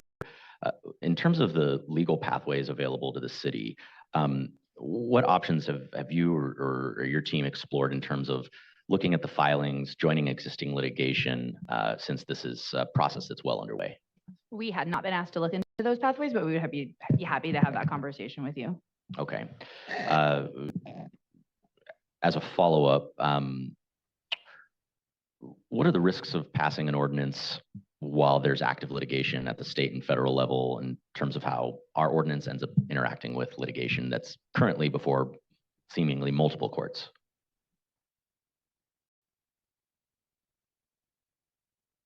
Because the litigation is fairly specific to one or two software companies at issue, depending on the specific policy, we would keep that in mind in moving forward, but it does seem there is a potential path to move forward with local regulations to address the use of especially non-public data for price fixing at the local level that would not have significant implications for the federal antitrust lawsuit, which is specific to the activities being taken by one or two specific software companies. Understood. California has very strong state laws relating to antitrust, particularly the Cartwright Act, which covers price fixing, the unfair competition law, which is broadly written to give the state government broad power to deal with similar conduct. Would these laws possibly preempt any local efforts to pass ordinances that intrude upon an area of law that the state has already taken control of? It's impossible to speak to preemption at this stage without policy direction. Understood. So happens when preemption is applied, just more generally speaking. If we pass an ordinance that is preempted by state law, are we as the city in a position where we might have to pay significant legal fees to companies that because we've acted beyond our authority? If the local law is preempted, then the local government would not enforce it. So I don't see significant liability. Wouldn't they have to file lawsuits to enjoin us from applying that ordinance as written, and therefore we'd be essentially overstepping our bounds as a city government? Not necessarily. The city could proactively decide that this local law was preempted and not enforce. Okay, the whole act of entering into litigation against us on the idea that it was preempted, we would essentially be in a position where we have to pay their legal fees, legal costs, because they had to sue us to protect their own rights. There's a lot of hypotheticals right now, and might be more appropriate to have this conversation to get to the details that you're looking for, because I'm not sure I'm following the specifics. Again, without a policy, clear policy with the words, the draft written, to look at the interplay with the antitrust and the pending litigation, and the concerns about preemption to the extent that there are any, those are all things we will look at in working with the council president's office to draft the ordinance. At this stage, we've looked very high level at the litigation and what other jurisdictions have done, and understanding that we need to look further into some of those legal issues to make sure that we are doing our best to prevent those types of lawsuits. If the state were to adopt a law that preempted local government from taking action on these types of software companies or use of this type of software, then this has happened in the past. The city typically just does not enforce those, or we seek to ask the city council to repeal them. Understood. Well, the theory, the preemption doctrine is that when the state makes laws and sort of in the area of the law, local governments can't then intrude and make further laws. So it does nothing to do with the software companies before us. It's about antitrust as a whole. And I appreciate that you point out that there's a lack of clarity on what might happen. What would happen if the federal litigation came back and the evidence showed or a court concluded that the technology was not anti-competitive, but the council still passed an ordinance banning the technology? The local regulation would stand unless it was challenged. Okay. In likelihood, again, depending on the specifics of the policy that's adopted, and we would look at that in light of whatever the ruling is out of the federal court. Understood. And why would we have a law that bans something that is purported to be anti-competitive if federal and state courts find it's not? That's a policy call for you to make. Understood. My last question, when and if the item were to come to council, will benchmarking of implementation results from cities like San Francisco be presented before us? I know it's relatively new, but getting a sense of where their laws have actually had impact on the housing market, the prices that have been adjusted or what have you. I would defer that to the council president's office. Okay. We can definitely look into that and try to track as much as we can. Okay, very good. I think that's a really important thing. Thank you, Ms. Rosas, for that response, to understand how these rules affect the behavior of software companies, property owners, and the renters' behavior vis-a-vis those two things. As of today, I'm not comfortable moving this item forward without that additional information that the city attorney's office pointed out has a lack of clarity in what would happen. Whether it's a local ordinance, joining existing litigation, waiting for results from the DOJ, which is, reaching our goal, which is lowering rents so people can afford to live here. I'm concerned about whether a local ordinance will conflict with existing litigation, open us up to future liability if our rule is preempted by state law, or even could drive up costs that end up being passed on to renters as a result. Obviously, always happy to meet with the city attorney's office so we can dive into those details, understand how the technology at hand really works, and to explore the correct legal mechanisms to address price gouging where it exists before we take steps that could actually undermine our efforts to make San Diego affordable. We all want to do things that drive down the cost of housing. We need to make sure that any ordinance we pass accomplishes that goal, and make sure that the city is even allowed to make such an ordinance and to make sure the legal research is conclusive before drafting begins. So I'd like to make a substitute motion, Council President. I move that the City Attorney's Office conduct a legal review of current antitrust preemption precedents and related statutes and return to the Rules Committee to present its analysis before drafting of an ordinance. And that concludes my substitute. Thank you. Thank you. Is there a second? All right. Hearing no second, that motion fails. We'll turn to Council President Pro Tem LaCava. Thank you, Council President. There are so many layers here to dive into, and I think the pivot that you've made as Council President to get this council more engaged in workshopping ideas rather than just the up or down vote on issues. And, you know, I can't speak for the City Attorney's Office, but I can imagine that the City Attorney's Office does not do deep research on hypothetical possibility that a policy or a legislation might come forward, and therefore do the deep research. But I have every confidence that if there is direction from this committee, that would be part of it. Ms. Herbert, can you confirm that all those questions that our colleague, Councilmember Campillo raised, that would be a precedent to before drafting an ordinance? Yes, that analysis would go into the drafting process to ensure that the specific policies being proposed to city council or committee are not preempted, for example, and that we would try to say what impact, if any, that might have on existing litigation. Although we can't predict everything, we will do our best to answer as many of those questions as we can. Despite the passion that we heard this morning, there is a scenario that after all that investigation, that in fact there may be significant problems that may cause us to revisit whether there is support for this. Is that a possible? It's hypothetical. I know, but city attorneys don't like hypotheticals. Yeah, I can't answer that at this stage of the policy making. So once we have a little more direction from the committee, we can look into whether this is completely preempted. Although generally, when other cities in the state of California have taken action, that's a good sign. But it doesn't mean we won't do our own independent legal research to see what the impacts will be. All right, I know we can always count on that due diligence from the city attorney's office, and always appreciate it. I think some of the challenges we have, one is when does something become public?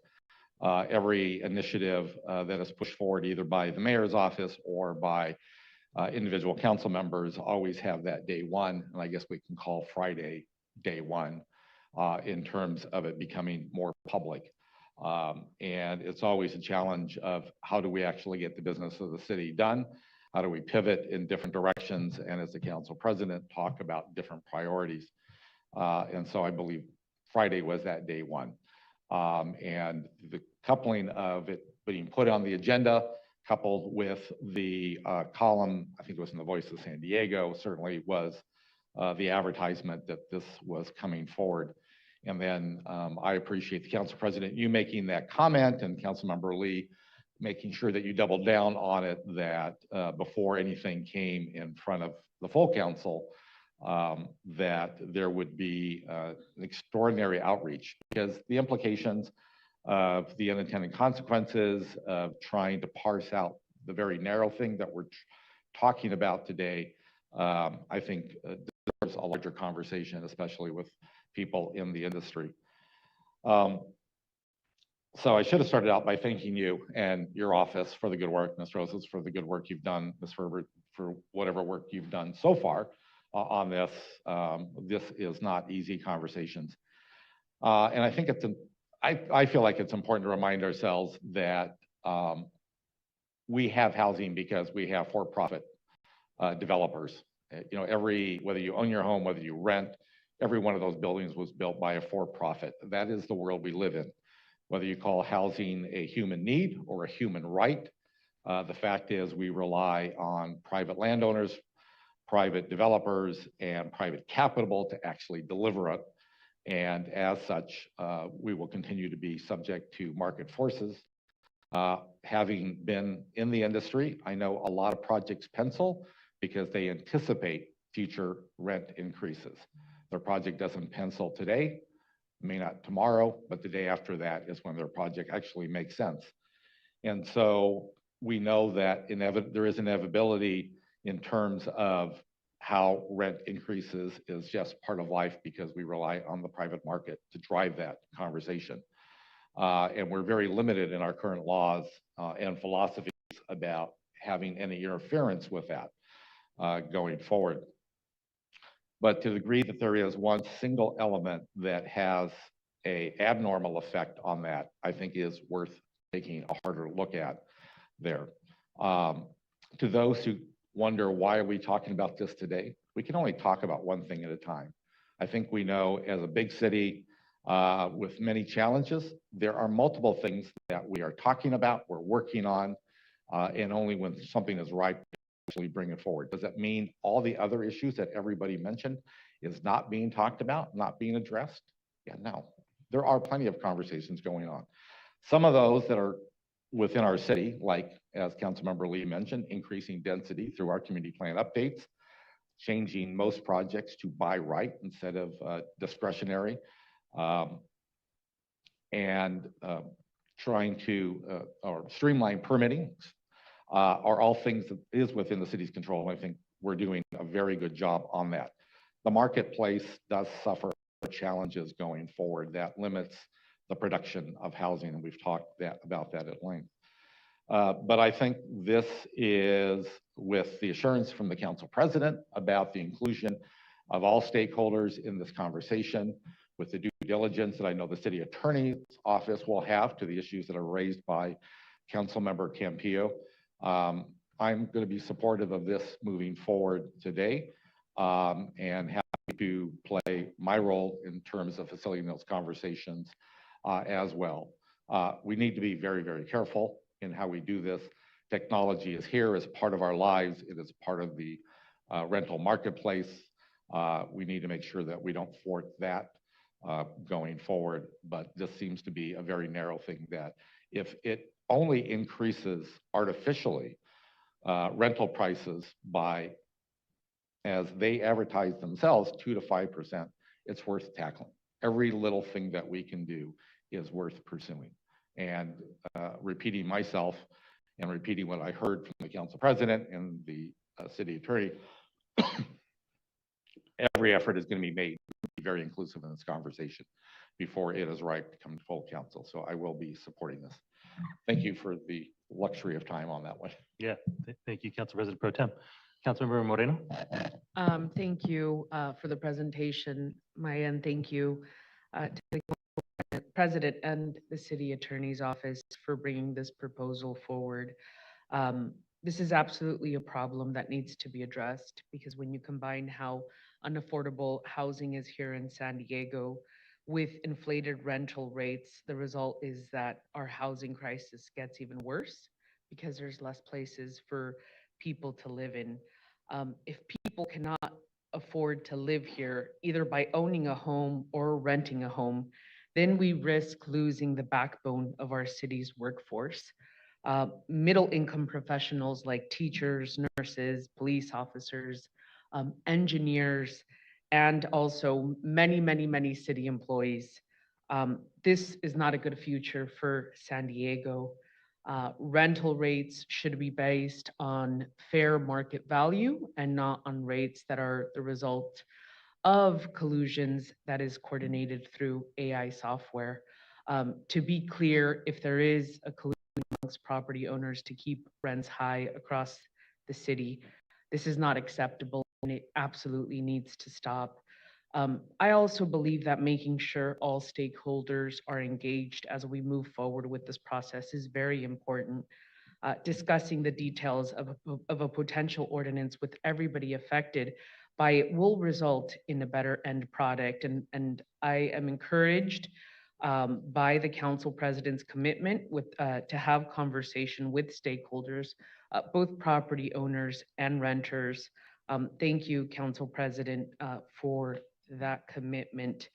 I have to be honest, I have not completely made up my mind on this particular item.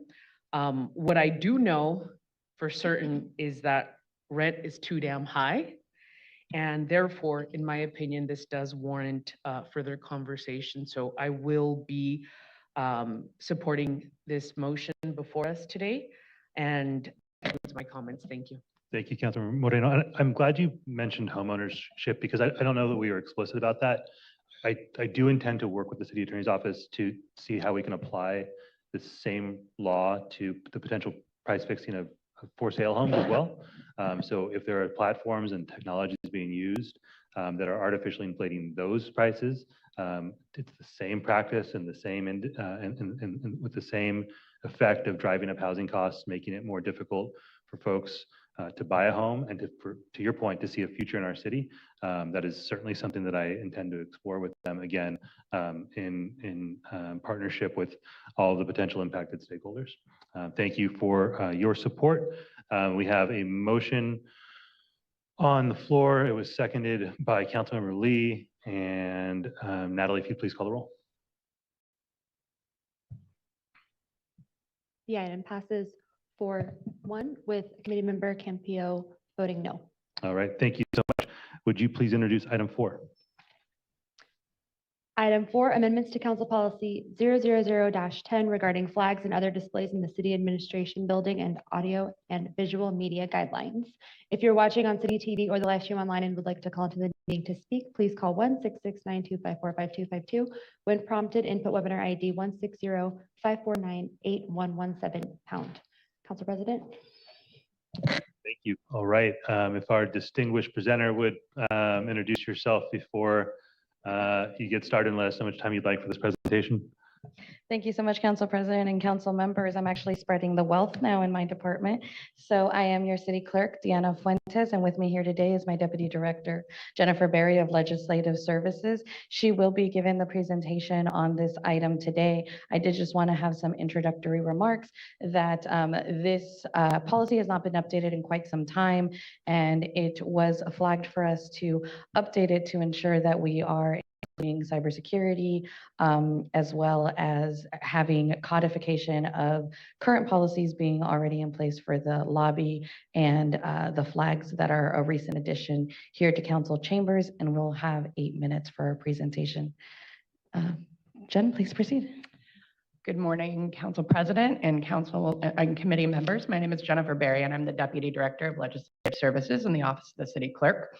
Today, our office is bringing forward proposed amendments to clarify and expand room reservation guidelines in the City Administration Building to address cybersecurity concerns with public audio and visual media submissions at meetings, and to provide procedures and clarity for the display of flags and other public displays in the City Administration Building. Currently, Council Policy 00-10 only governs room reservations here on the 12th floor. It gives priority to council offices and then secondary priority to the mayor and city departments. Other governmental bodies and community organizations are considered on an individual basis with consideration given to past approval and usage. Community groups with non-city business can reserve with a city council sponsor. The proposed amendments to these guidelines intend to clarify procedures and recognize other priority users of these city facilities. The proposed amendments add the city attorney to the priority list for room reservations in addition to the city council, mayor, and city departments. The city council will remain first on the priority list in order to ensure city council business can be completed. Employee organizations are also added to the priority list. Additionally, mayor, city attorney, and city departments are added to the potential sponsor list for community groups looking to reserve city facilities. Next, I'll review the proposed audio and visual media guidelines. Both staff from the Office of the City Clerk and Council Administration work to make council and committee meetings as transparent as possible and allow the public to participate and share their comments. We are often requested to process audio and visual media provided by the public during meetings, which can make it difficult to ensure that media is properly processed and tested. Proposed amendments regarding audio and visual media provided by the public seek to balance public participation with cybersecurity needs. I would like to note that staff will continue to process hard copies received at meetings in the normal manner. Additionally, our office did extensive benchmarking of other jurisdictions' media policies, and the proposed amendments are consistent with policies in other jurisdictions that allow the submission of audio and visual media. To address the security concerns related with media being provided on USCP drives and without sufficient notice for review, the guidelines will require members of the public to submit any audio and visual media prior to the meeting. Specifics on how they will submit that media will be included in each meeting agenda to provide some flexibility for the various bodies. What will be true for all meetings is that USB drives will not be accepted at a meeting. The proposed amendments also provide a framework for the display of commemorative flags in the city administration building. These guidelines ensure that there's a process in place so that flags displayed are consistent with city policies and goals. The amendment provides an attachment that has a list of flags that are pre-approved for display without separate approval. Those flags include the Juneteenth flag, the Progressive Pride flag, and the Kumeyaay Nations flag. Other flags can be requested by the mayor and city council and must be approved by resolution. Alternatively, the policy can be amended to add additional flags, or we could take recommendations for additional flags to be included in the policy at adoption. The guidelines ensure that approved flags are consistent with city goals and policies, and they also can include protections against the display of flags that propose a consumer transaction, propose rebellion or insurrection, discriminate against any group, or are offensive. Previously, guidelines for public displays in the city administration building were available on the Office of the City Clerk website, but were not otherwise memorialized in an official policy.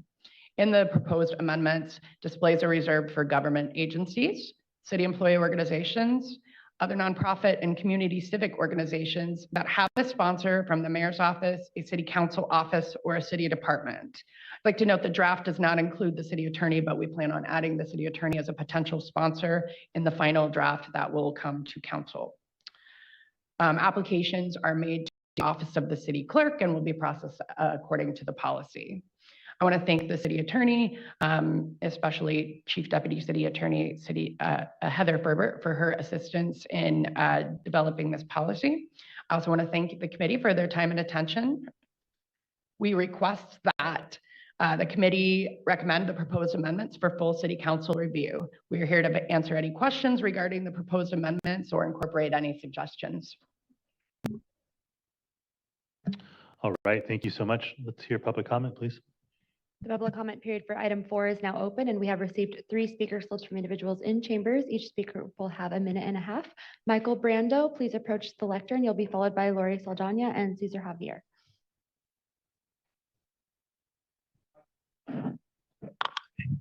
Michael, in the context of this corporatized government, I want to applaud the issue about the flags, particularly the Progress Pride flag. It should be flown here.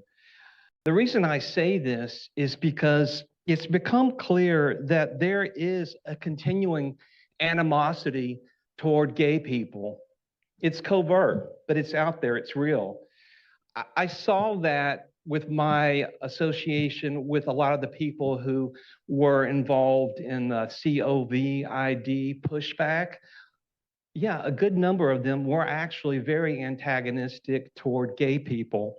So lately I've been binge watching some interviews with Billy Beane. He was a baseball player. He passed on August 6th of this year. I saw him 24 years ago at the Millennium March for Equality in Washington in the year 2000. And it's amazing how so little has changed, except for the fact that some politicians, just like they do with Black people and indigenous people, they manipulate gay people as a commodity to use for their advancement and their game, I guess, too.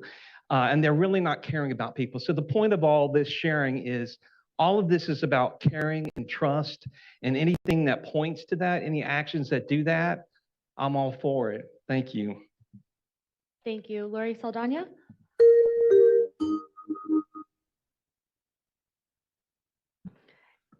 Thank you to the previous speaker. I agree that trust and transparency about the use of our public facilities are essential.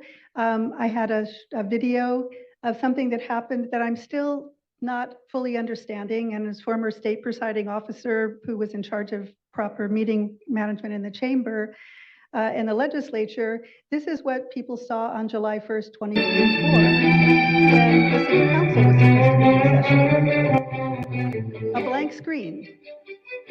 And for several seconds, actually for many minutes, there was no explanation of what was taking place. And then suddenly this appeared. What was this? Was this a public ceremony? Was this a Brown Act governed activity? Deputy Clerk Barry. It wasn't until 15 minutes in that the chair convened what should have been a city council meeting. So my question and my Public Record Act requests have gone unanswered, but frankly, what happened at that time? It is illegal for a private activity to take place in a public building, to use city resources for private ceremonies. It is illegal. And yet for 15 minutes and longer, apparently this started at 9:30, that's what happened here on the 12th floor in the People's Chamber. So my question is, was this a Brown Act violation, or was this a violation of a different state law regarding the illegal use of city resources for a private activity? Thank you. Thank you. Cesar Javier, you are our final speaker in chambers.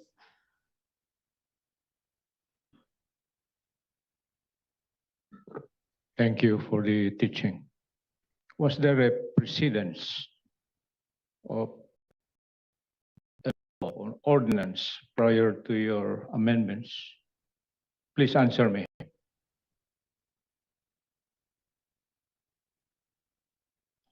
Are we amending something that is wrong? Mr. Javier, I'm going to ask that you direct your comments to the committee and not the staff presenting. So if you please focus your attention up here, I'd appreciate that. Thank you, sir. I lost my inertia. I lost my force because of your interference. There has to be a change. That's the essence of this. Perfect attendance of my fellow victim of toxicity. We are here to help you, to help us, and help San Diegans. This proposed amendment or law, don't look bad on me. I am just helping myself. I saw that room there with the TV on high volume, nobody using it. So we went there in preparation for our attendance here. I think that should be corrected. Thank you for that concluding remark. It should be closed. And this concludes in-person public testimony. you. We will now move to the virtual queue. I've started the 5-minute timer for all those to indicate that they wish to speak to item 4. We currently have 4 hands raised. Blair Beekman, please begin. You'll have 1.5 minutes. Hi, thank you, Blair Beekman. Thank you a lot for this item and the work of Deanna Fuentes and the city clerk staff. It looks like you're going through a series of how we can better address the public meeting process in San Diego. So thank you for that. It'll be interesting to continue to hear your new ideas towards the subject. E-comment is a great idea. I've mentioned I'm trying to make my own efforts to contribute to a more efficient public meeting process, and I will be traveling, so that will help things considerably. I wanted to add, with cybersecurity issues that involved with this, good luck in making that process as open to the public as possible, to have clear policies with your cybersecurity practices that are accessible to the public for understanding. That develops dialogue, which is just the key of peace, basically, and what is good conversation between people and trust. Good luck in those efforts. About the flag issues, San Jose, a few years ago, they used to fly the current government of Vietnam's flag. A lot of Vietnamese nationals who were taken away from Vietnam during the 1960s, they fought that and said that no more. So we no longer have a red Vietnamese flag in in San Jose. It's only the yellow flag of Vietnamese nationalists. Thank That's you not for good. that concluding remark. This does conclude your time. Our next speaker is the original. Please begin. Did you just go down to a minute when you went to this phone? Or it was like No. that the whole time? 1 minute, 30 seconds. Okay, I don't know why you guys are doing that. Yeah, it's kind of sad to think about putting up flags that have to do with sexual orientation, especially when that is representative of pedophiles. Maps, the pride flag has pedophile representation up there. It is the trans is the same as the maps flag. And as a victim of a pedophile, it's very disturbing to see that we're putting this kind of sexual orientation up on display. And, you know, there's children who are being raped right now by pedophiles, and it's like such a disservice to the victims who have endured trauma from individuals who look at it as like, oh, I'm just a minor attracted person. It's child love. It's good. And we put it on display.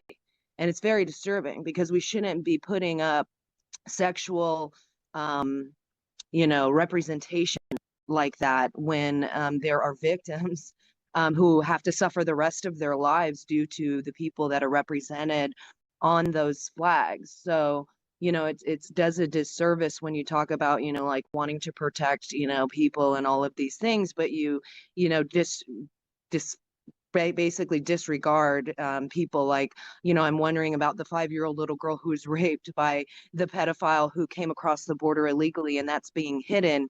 It does her a disservice to know that he's being represented up there on that Thank flag. you. Our next speaker is Danny Avicia.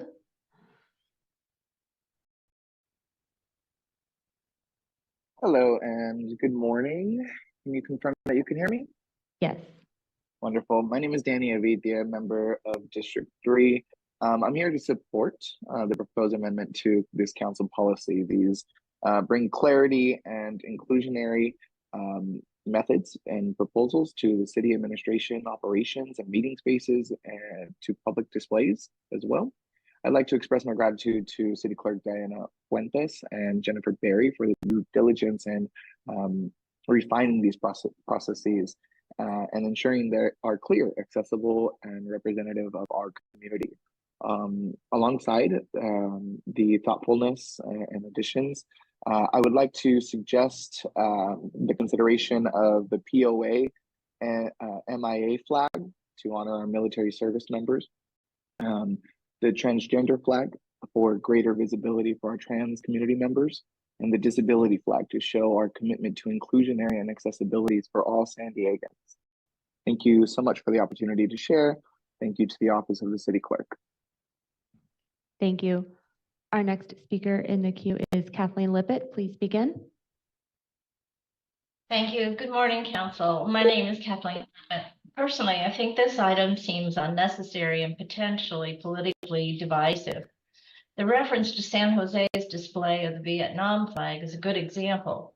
No one has the right or authority to divide Americans by their immutable traits, race, sex, ethnicity, DNA, or any other arbitrary hierarchy of oppression or grievances. It's destructive, dangerous, and unsustainable in a civilized, law-abiding society to attempt to divide it against itself. Our differences give our society texture and depth, but it is our shared humanity and values that draw us together, where we share common grounds. The list of ways a single individual might be oppressed is endless. It's a zero-sum game. The acronyms for each group represented will continue to grow as each new group claims the honor of top victim. How will the list of oppressions be weighted? Who will be the arbiter for weighing each group?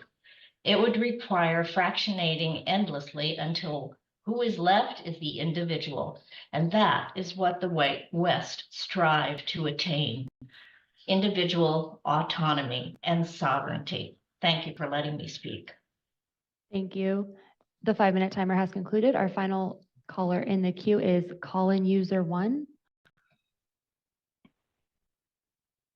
Hey there, it's Truth, everybody. It's been a while. Let's talk about transparency around the flags. How about the use of the flags with yellow fringe hanging off them? Because the yellow fringe represents maritime law, not the law of California, not American law even. And offensive flags, what determines what is offensive? Because Blair brought up a great example of how some people find the communist Vietnamese flag offensive. I happen to agree with that. But those ignorant of what communism or socialism actually means, aka totalitarianism, and the stripping of rights of people may not agree. The progress flag includes a brown stripe and a black stripe. To refer to your fellow people, San Diegans, Californians, Americans, as mere collectivized stripes rather than as their names is personally offensive. It isn't even inclusive of Asians or American Indians. And those who are religious may not even feel welcome into a public building they paid for if they feel the flag doesn't properly represent their ideals. So that's something to consider. I don't know if you have a solution for that. I do want to thank Danny for mentioning inclusion of the POW and MIA flag. That I think that absolutely should automatically be included, especially if you're going to include political flags, movements that you prefer, while excluding the social movements you do not prefer. So thank you. Thank you. And Council President, this concludes public comment on item 4. All right, thank you, Natalie. That'll take us to discussion of the item.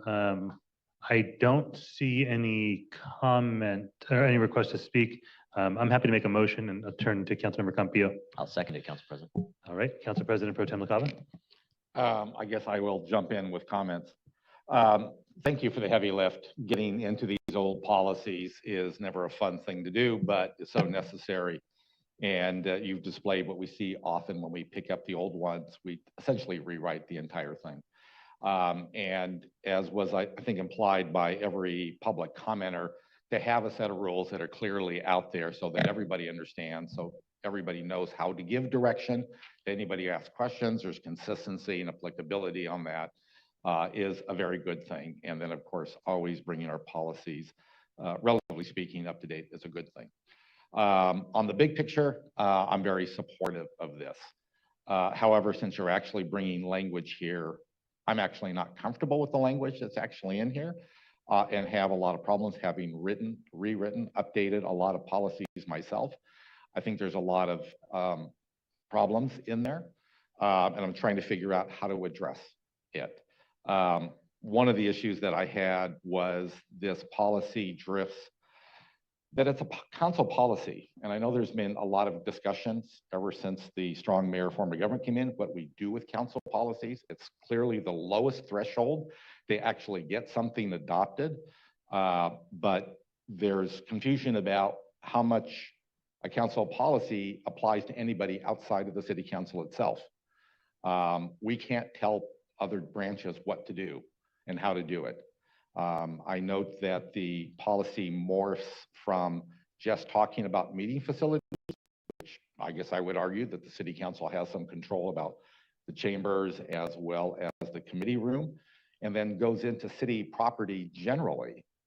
And as I mentioned during our briefings, theoretically, if the mayor wanted to put up a flag because of a visiting dignitary, he would have to come to council and get permission because it's on city property. I think that's really not the intent, but that's the way the language is written. And I note that city property is not actually defined in the policy either. So it's those kinds of inconsistencies that make me uncomfortable with the language here. I think it can be worked to resolve some of those inconsistencies and make sure that the council policy only deals within the authority of the council, and recognizing that the city attorney's office, the executive branch, is not controlled by what we put in our policy. It's only a direction of what we agree that when the operations side brings something to us, what we're going to be looking for before we will approve it.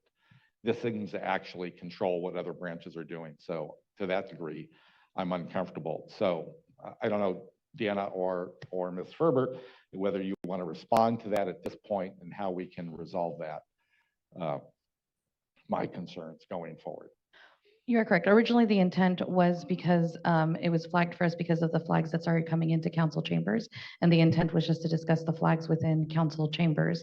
I'll defer to the city attorney's office of why the other flags in why other areas outside of council chambers were to be included within the policy. But I will say that the reason this policy is a little different is just because per policy and practice of the city, it is my office and myself who actually have managed the reservations for the lobby as well as the 12th floor. And so I do see this policy as direction being given from the council to me as to how I and my office are supposed to have guidelines on how to do that, right? On who do we give preference to? How do we do that? It has always been about the preference given to council meetings first within the council chambers and then council. We have opened up additional conference rooms on the 12th floor that were historically used more as storage rooms. We now have conference room A and B that are actually in functioning order with hybrid equipment and things of that nature. And so in order to have clear guidelines given to my office as a independent office, that's why historically this has been the policy. The issue of the policy of the mayor's office and the city departments, that's always been in the policy. It wasn't anything that we brought in as a change. The only thing was adding the city attorney's office, which in practice, they also have done room reservations for tours or for closed session, whether they've been in the policy or not. And so it was trying to delineate what common practice is. But I do understand the overall issue with council policies and who is affected and who is not. Again, just as an independent department, though, I do feel that I need direction from the council or from somebody on how I'm going to do that instead of it just being up to me, I guess. Yeah, I know we've continued to struggle with that. I know I was approached to work on a council policy, and then it was decided I had no authority to do a council policy to direct how a department operated. And now I think it's being executed as an administrative regulation as a more appropriate place for that. But I don't know. I will also note that we did check in with the mayor's office on this policy to see if they had any concerns, and they did not have any concerns with the sponsorship or with any additions to this policy. Okay. I would just add one of the genesis for this the amendments was the 2022 Supreme Court case out of Boston addressing the city of Boston's lack of any policy related to how flags were chosen to be flown. So one of the considerations that our office recommend for committee and council would be what type of flag policy you want, where you want it to apply, whether you want it to apply to all city property or not. Adding in something to allow the mayor sole authority in circumstances like a visiting dignitary, for example, would be within your policy purview as well. And then to the point of whether an ordinance or a council policy is appropriate, either would be legally appropriate. To the clerk's point, I believe this would direct how she administers the facilities here that she's in charge of, but an ordinance could have a broader, more binding impact on all of the departments and how the mayor acts as well. So it's ultimately up to you what sort of force you want a flag policy to have. Really, the guidance we received out of the case law was that if the city wants to control the government speech on what flags are flown, then there needs to be a policy. So there, the challenge brought by the individual who wanted a specific flag that was denied was successful because the city of Boston had no policy. And so it was arbitrary when they said, no, this flag cannot be flown. That's really one of the genesis of this as well. And I understand that, and that conceptually, I understand that. And I'm obviously digging into weeds of things that I've been thinking about for 10, 15 years. And so I'm going to vote no. I think it's going to pass. And if you give me the opportunity to kind of circle back, and maybe we can figure out a way to do that, including the bold idea of coming up with a city policy that the mayor and the city council would adopt that would be able to kind of rise above these kind of constant conflicts going forward. So with that, I'll get off my soapbox. And I'd be happy. Thank you. Sorry. I'd be happy if the motion can give us some flexibility to work on the language before it goes to council. I would also like to request or just flag if it'd be okay for currently it just that the progressive flag would be displayed for the month of July, but we would actually like it. My recommendation would be that it be flown in June, July, and October due to Pride Months nationwide, Pride in San Diego, and LGBTQ History Month as well. That's in October.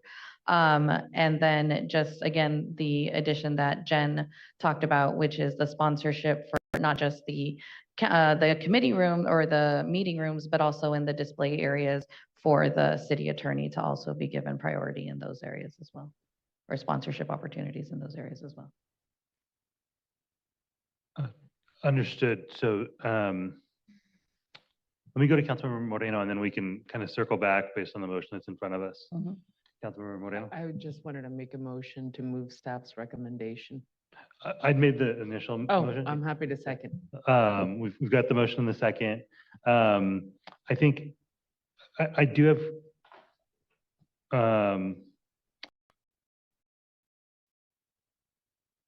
and this is the fine line between providing clarity and then just like tying folks up in red tape. I think we're moving in that direction. Let me ask a question though. What sort of flexibility do you need if let's say we're 5 years from now and the progressive pride flag is not the flag that's being used to recognize Pride Month or other elements of the LGBTQ community's history? Do you need different direction or approval? I just want to make sure there's some flexibility to evolve with the times and keep to the spirit of the values that are in the proposal in front of us. I'm sure we can work with the city attorney's office to try to create some flexibility, but as it stands right now, the attachment does show the flag, so it would require us to come back for an amendment to the policy to change that. But I'll defer to the city attorney if there's any flexible language that might be able to be added. Yeah, I'd like to clarify, the policy includes an attachment. The attachment can be amended by council by resolution. So if you wanted to add a flag in the future, remove a flag, change a flag, that would be done by council resolution. Got it. Not an amendment to the policy. Yeah, sorry. Thank you. Okay. Council President Pro Tem LaCava, I'm not sure if there's any, do you see any potential direction or questions that can be resolved here or through between now and committee? I think what I heard from Deanna was actually wanting the flexibility in the motion to make sure that what shows up to council is a even more evolved product. And if you want to provide some more direct feedback there. Well, I think our city clerk indicated some willingness to coordinate with my office. I don't see any changes that would fundamentally change the structure, just maybe some fine tuning. And, I have to admit, it may change the conversation about constantly using council policies for things that are not really, that belong here. But I don't see any radical changes here, but some fine tuning to make sure that we're covering what our city attorney is telling us we need to have a policy in place. And just kind of doing some tweaks. So if the verbal from our city clerk is good enough for me. Okay. Thank you. We'll reach out. I'm going to defer Yeah. to city attorney or deputy city attorney. Thank you. I just also wanted to clarify that the policy is also routing in the city attorney's office still and under legal review. So there may be wording changes. So to the extent that the motion is not so specific as it's exactly in this form, but that this policy come to the council versus whether there's direction to revisit as something else per Councilmember LaCava, that would be helpful. Do we feel like we have that based on the requested action? Yes. Okay. My understanding, the requested action is to move this to council with modifications based on the conversation today and to complete legal review. Okay. And that's fair. Yes, perfect. And I just will quickly note, I think an example of, it was one of the more humbling moments in my time here on council, being presented with the flag for the Kumeyaay Nations from leaders in the tribal community. And then there was also like a question, I think, in the moment and in the days afterward, just making sure that we were allowed, like, kind of allowed to do that, to receive that and put it up. And so clarity is good. Clarity is important. Again, just want to make sure we don't clarify ourselves into a really, really small box that makes our jobs actually more difficult than they already are. All right, so we've got a motion and a second on the floor. Natalie, if you'd like to call the roll, please.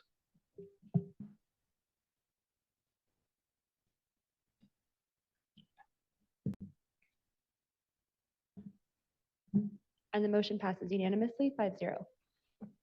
Okay, thank you so much. Let's now move to non-agenda public comment. As a reminder, non-agenda public comment is reserved for items that are within the subject matter jurisdiction of the committee and not on today's agenda. We respect and appreciate the public's input and are committed to protecting free speech rights. Natalie, please proceed. Thank you. Per Rule 2.7, non-agenda public comment is an opportunity for members of the public to comment on items that are not on the agenda but within the subject matter jurisdiction of the committee. Each speaker will have 2 minutes, and if you've joined the Zoom webinar online or by phone and have non-agenda public comment, please raise your hand at the time if you'd like to speak. And Council President, we have received 5 speaker slips from individuals in chambers, and there are currently 5 hands raised in the virtual queue. We will start with those in chambers. Michael Brando, please approach the lectern, and you'll be followed by Carl Lester, Purita Javier, and Cesar Javier, and Lori Saldana. Michael, on the way up here today, I stopped at a little deli that's been in this area for 20 years. And the owner and I had a great conversation, a great conversation. And we were talking about the meetings here and what goes on and the fact that there are committee meetings and there's the regular city council meeting. And what became apparent, she actually vocalized that she would love to be able to participate in meetings. And I've heard that sentiment from others as well. And this has probably come up before, but it's an interesting idea. What if meetings were held at night, in the evenings, at night? Then more people could actually participate. They could take their time to study what's going on and feel like they can actually be a part of around us. It sounds simple, but it's probably more to it than that.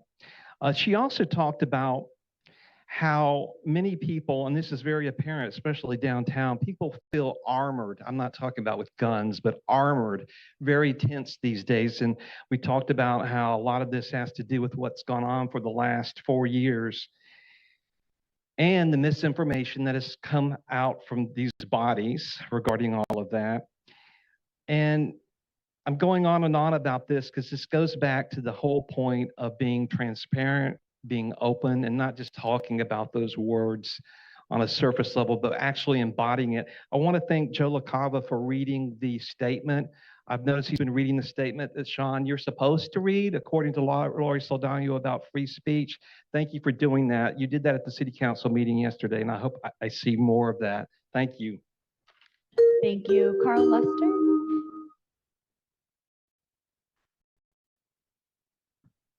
Hello. I'm here to talk about the San Diego More Choice Initiative. It's a proposal that has been considered by this committee in the past. And it would replace our current top 2 primary with a primary where the top 5 candidates go on to a ranked choice instant runoff. Now, in the current election, under our current voting system, I have 2 choices for mayor. I can vote for a candidate who broadly supports my values, or I can vote more strategically. I can vote for a candidate who does not share my values, but who does endorse the More Choice Initiative. With the voting system proposed by the More Choice Initiative, voters could prioritize voting their values alongside voting strategically on the same ballot in the same election. Voters would also get more than 2 choices in the general, where turnout is generally about twice as large as in the primary.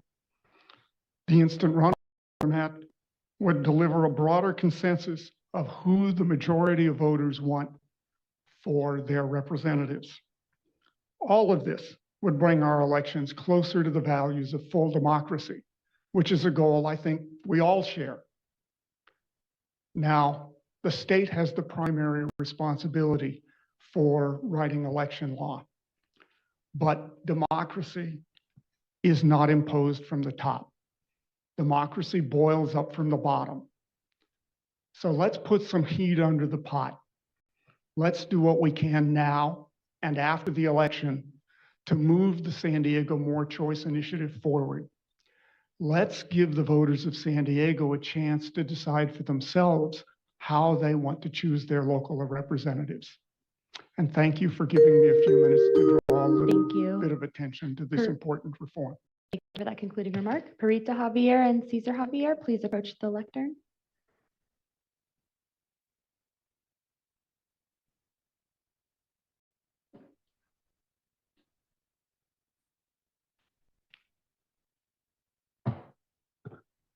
Look at our District 9 Homeowners Association.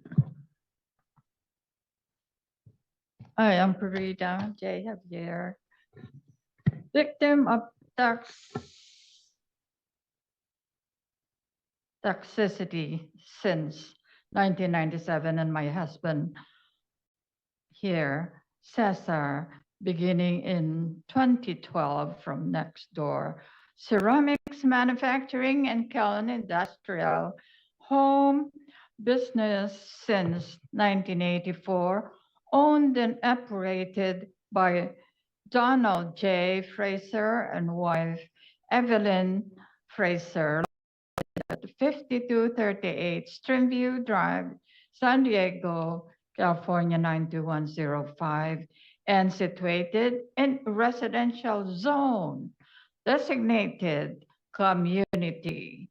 Since through research and studies explains that hazards in ceramics are air contaminants or airborne particulates from firing kilns, and even toxic dust when inhaled and or ingested will cause sneezing, coughing, water eyes,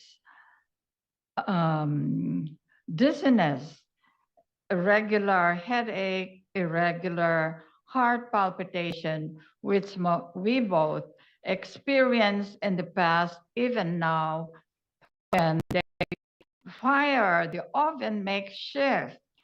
Fear lurks because it leads to asthma, other respiratory disease, lung cancer.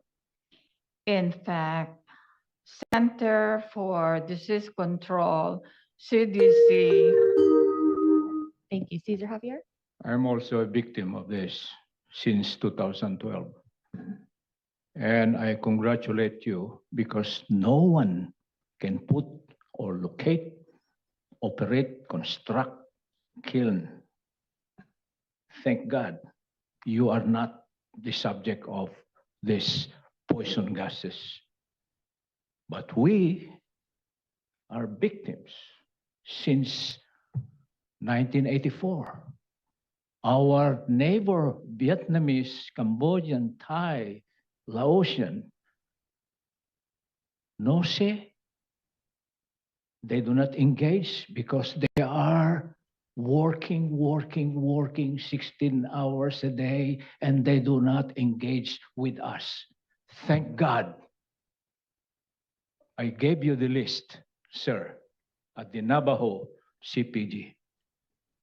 CPGs are supposed to be the source of these nutrients for legislative discussion, crafting of these ordinances or code or laws. But it's not synergized. It is compartmentalized. And that's one reason why we are suffering in looking at ways how to resolve this for good. This war from us to you is not an intellectual competition. This is what we think the right way, as Judge Christopher Morrison declared in the hearing December 20 of 2022, we ask the help of the attorney's office. Nada. Their mission is supposed to help vulnerable citizens against abusive businesses. Thank you for that concluding remark. Lori Saldana, please approach the lectern. You're our More to final come. speaker in chambers. More to come. Thank you.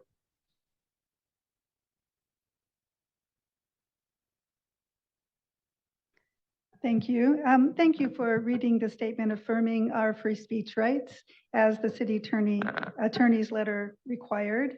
There is a cost to not doing so, to not respecting our free speech rights. And most recently, that cost was $15,000 that the city paid to Attorney Corey Briggs for representing people who were illegally cut off, interrupted, muted during city council meetings and committee meetings.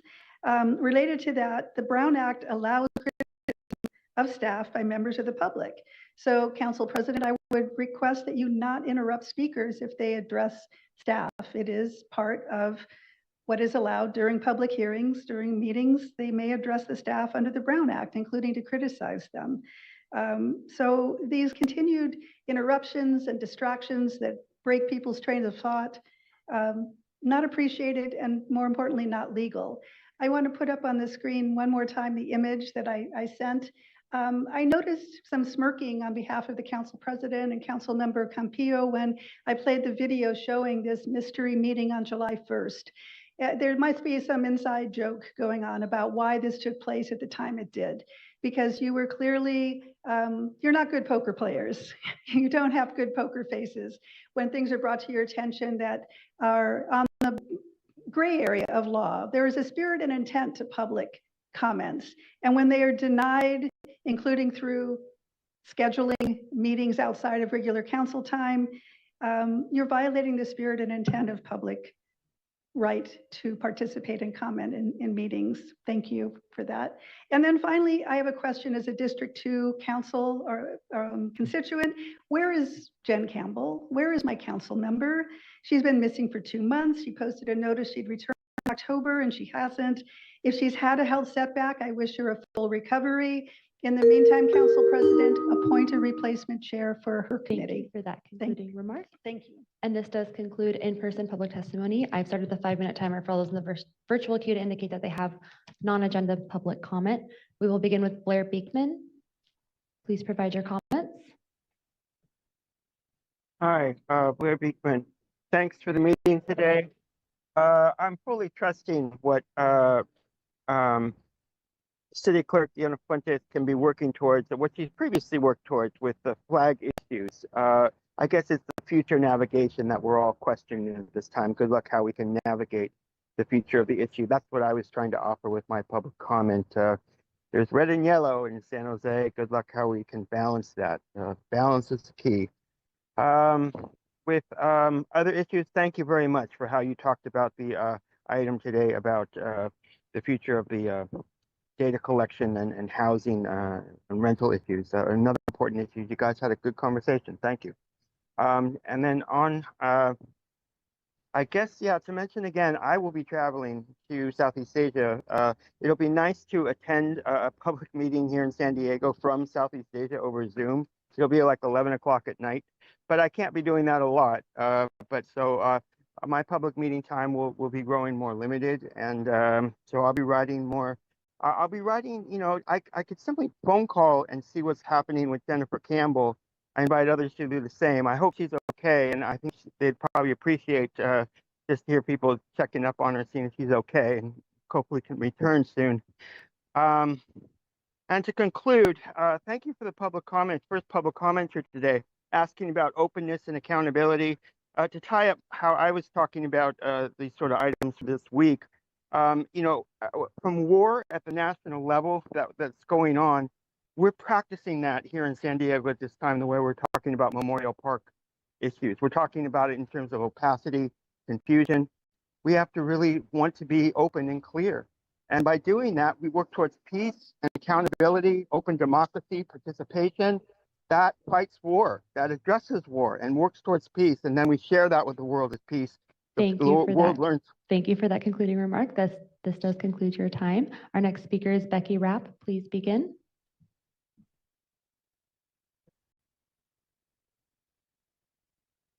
Good morning, Rules Committee. My name is Becky Rapp. I'm a parent and a public health educator, and I'm here this morning to raise awareness of the dangers associated with mislabeled marijuana products. At a recent press conference, the San Diego County Sheriff's Office warned the public that they've uncovered multiple mislabeled products at local smoke shops, gas stations, and convenience stores. Products that were labeled THC-free, but did in fact contain the ingredient. To take it a step further, these products were packaged and marketed in ways that appeal to children. They come in the form of flavorful vape pens, candy bars, cookies, gummies, and edibles such as lollipops. This should have every city in our county deeply concerned and upset. One, upset that rules are being violated, unenforced, and manipulated. And two, that public health and safety is being jeopardized. I'd like to ask if any council members on this committee have a child or loved one who suffers from a severe life-threatening allergy. Can you imagine walking into a grocery store and purchasing a snack after carefully examining the label to make sure it's free from products containing the allergen, only to find out minutes later after consumption that in fact the product was mislabeled? This is the exact situation and has become a reality for parents as they are rushing their children to Rady Children's Hospital for treatment.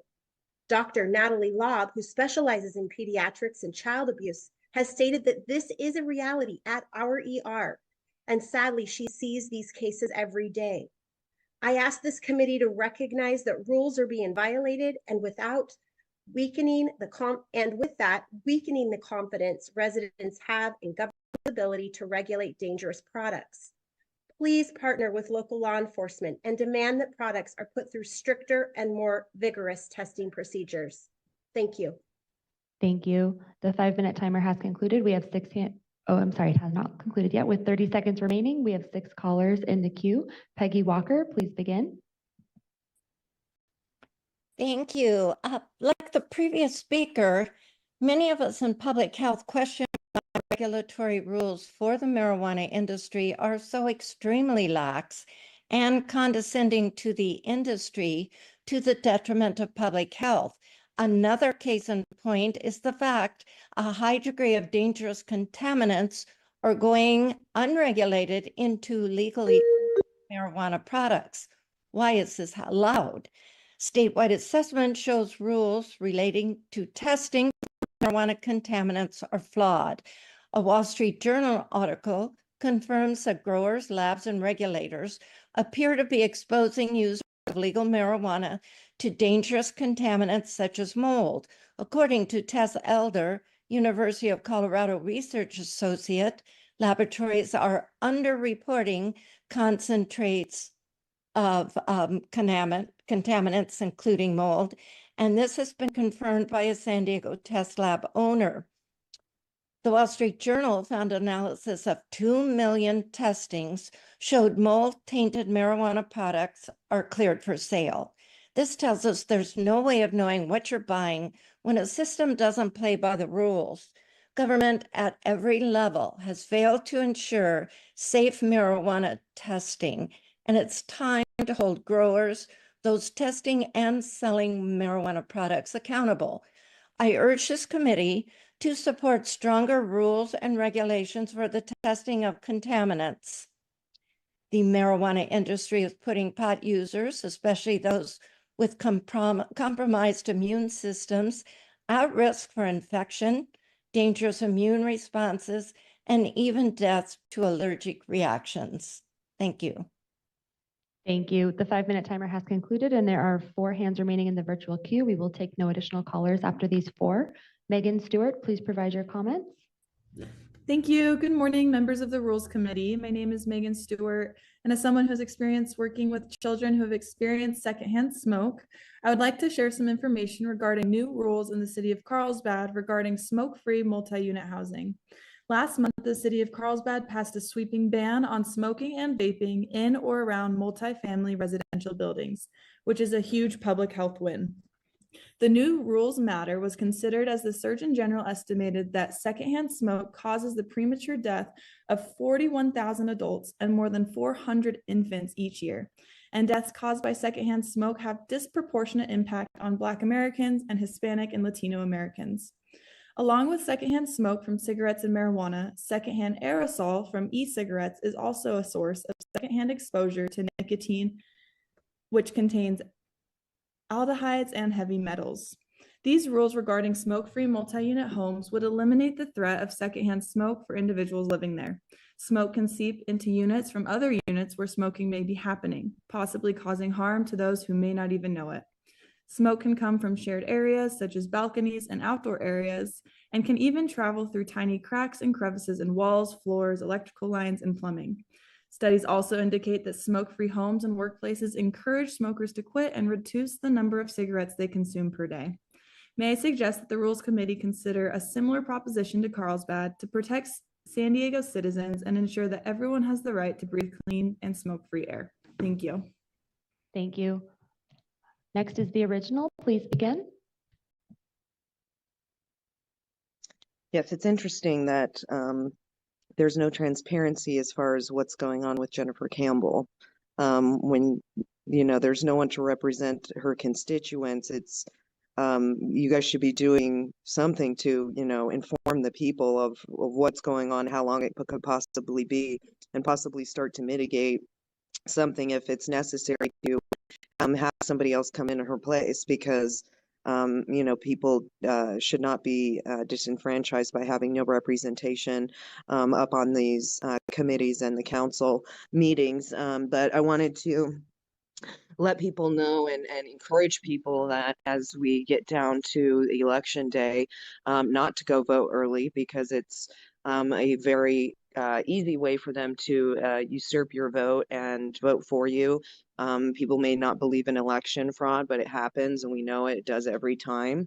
People need to be mindful of who they're voting for, that they're not just, asking somebody else for their opinion, that you're doing your own research and looking into the individuals to make sure that they represent you and the things that you want. And don't just vote because you feel like you need to do it. Be mindful in your decisions and intentional, because things that come after that, if you make a careless decision, you have to take responsibility for that, and take responsibility for your vote counting by going into the registrar of voters with your mail-in without opening it and making sure that you actually have not voted yet, because many people will have already had their vote cast, but you can prove that you didn't if you have your unopened mail-in ballot.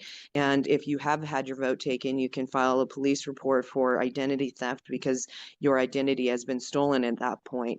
But you need to, just be intentional when you're going to vote, if you're going to vote, because people need to start taking responsibility for their own actions and what comes from them.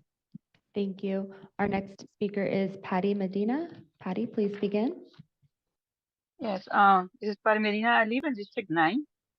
We need to have more city council meetings in the afternoon for more community input and participation. More when it's an item that will affect their lives. Thank you for having the Zoom participation in here. But we need more Zoom accessibility on the community committees to improve our neighborhoods. I live in Fairmont Village, and it needs improvements. But without a way to participate or other members to do it, it is impossible. Thank you. Thank you. And our final speaker is call-in user 3. Please begin. Hey there, it's call-in user 3, otherwise known as Truth. I get to be last. How cool is that? First, I want to address Vivacious Vivian Moreno. I think you should dig deeper into San Miguel Road.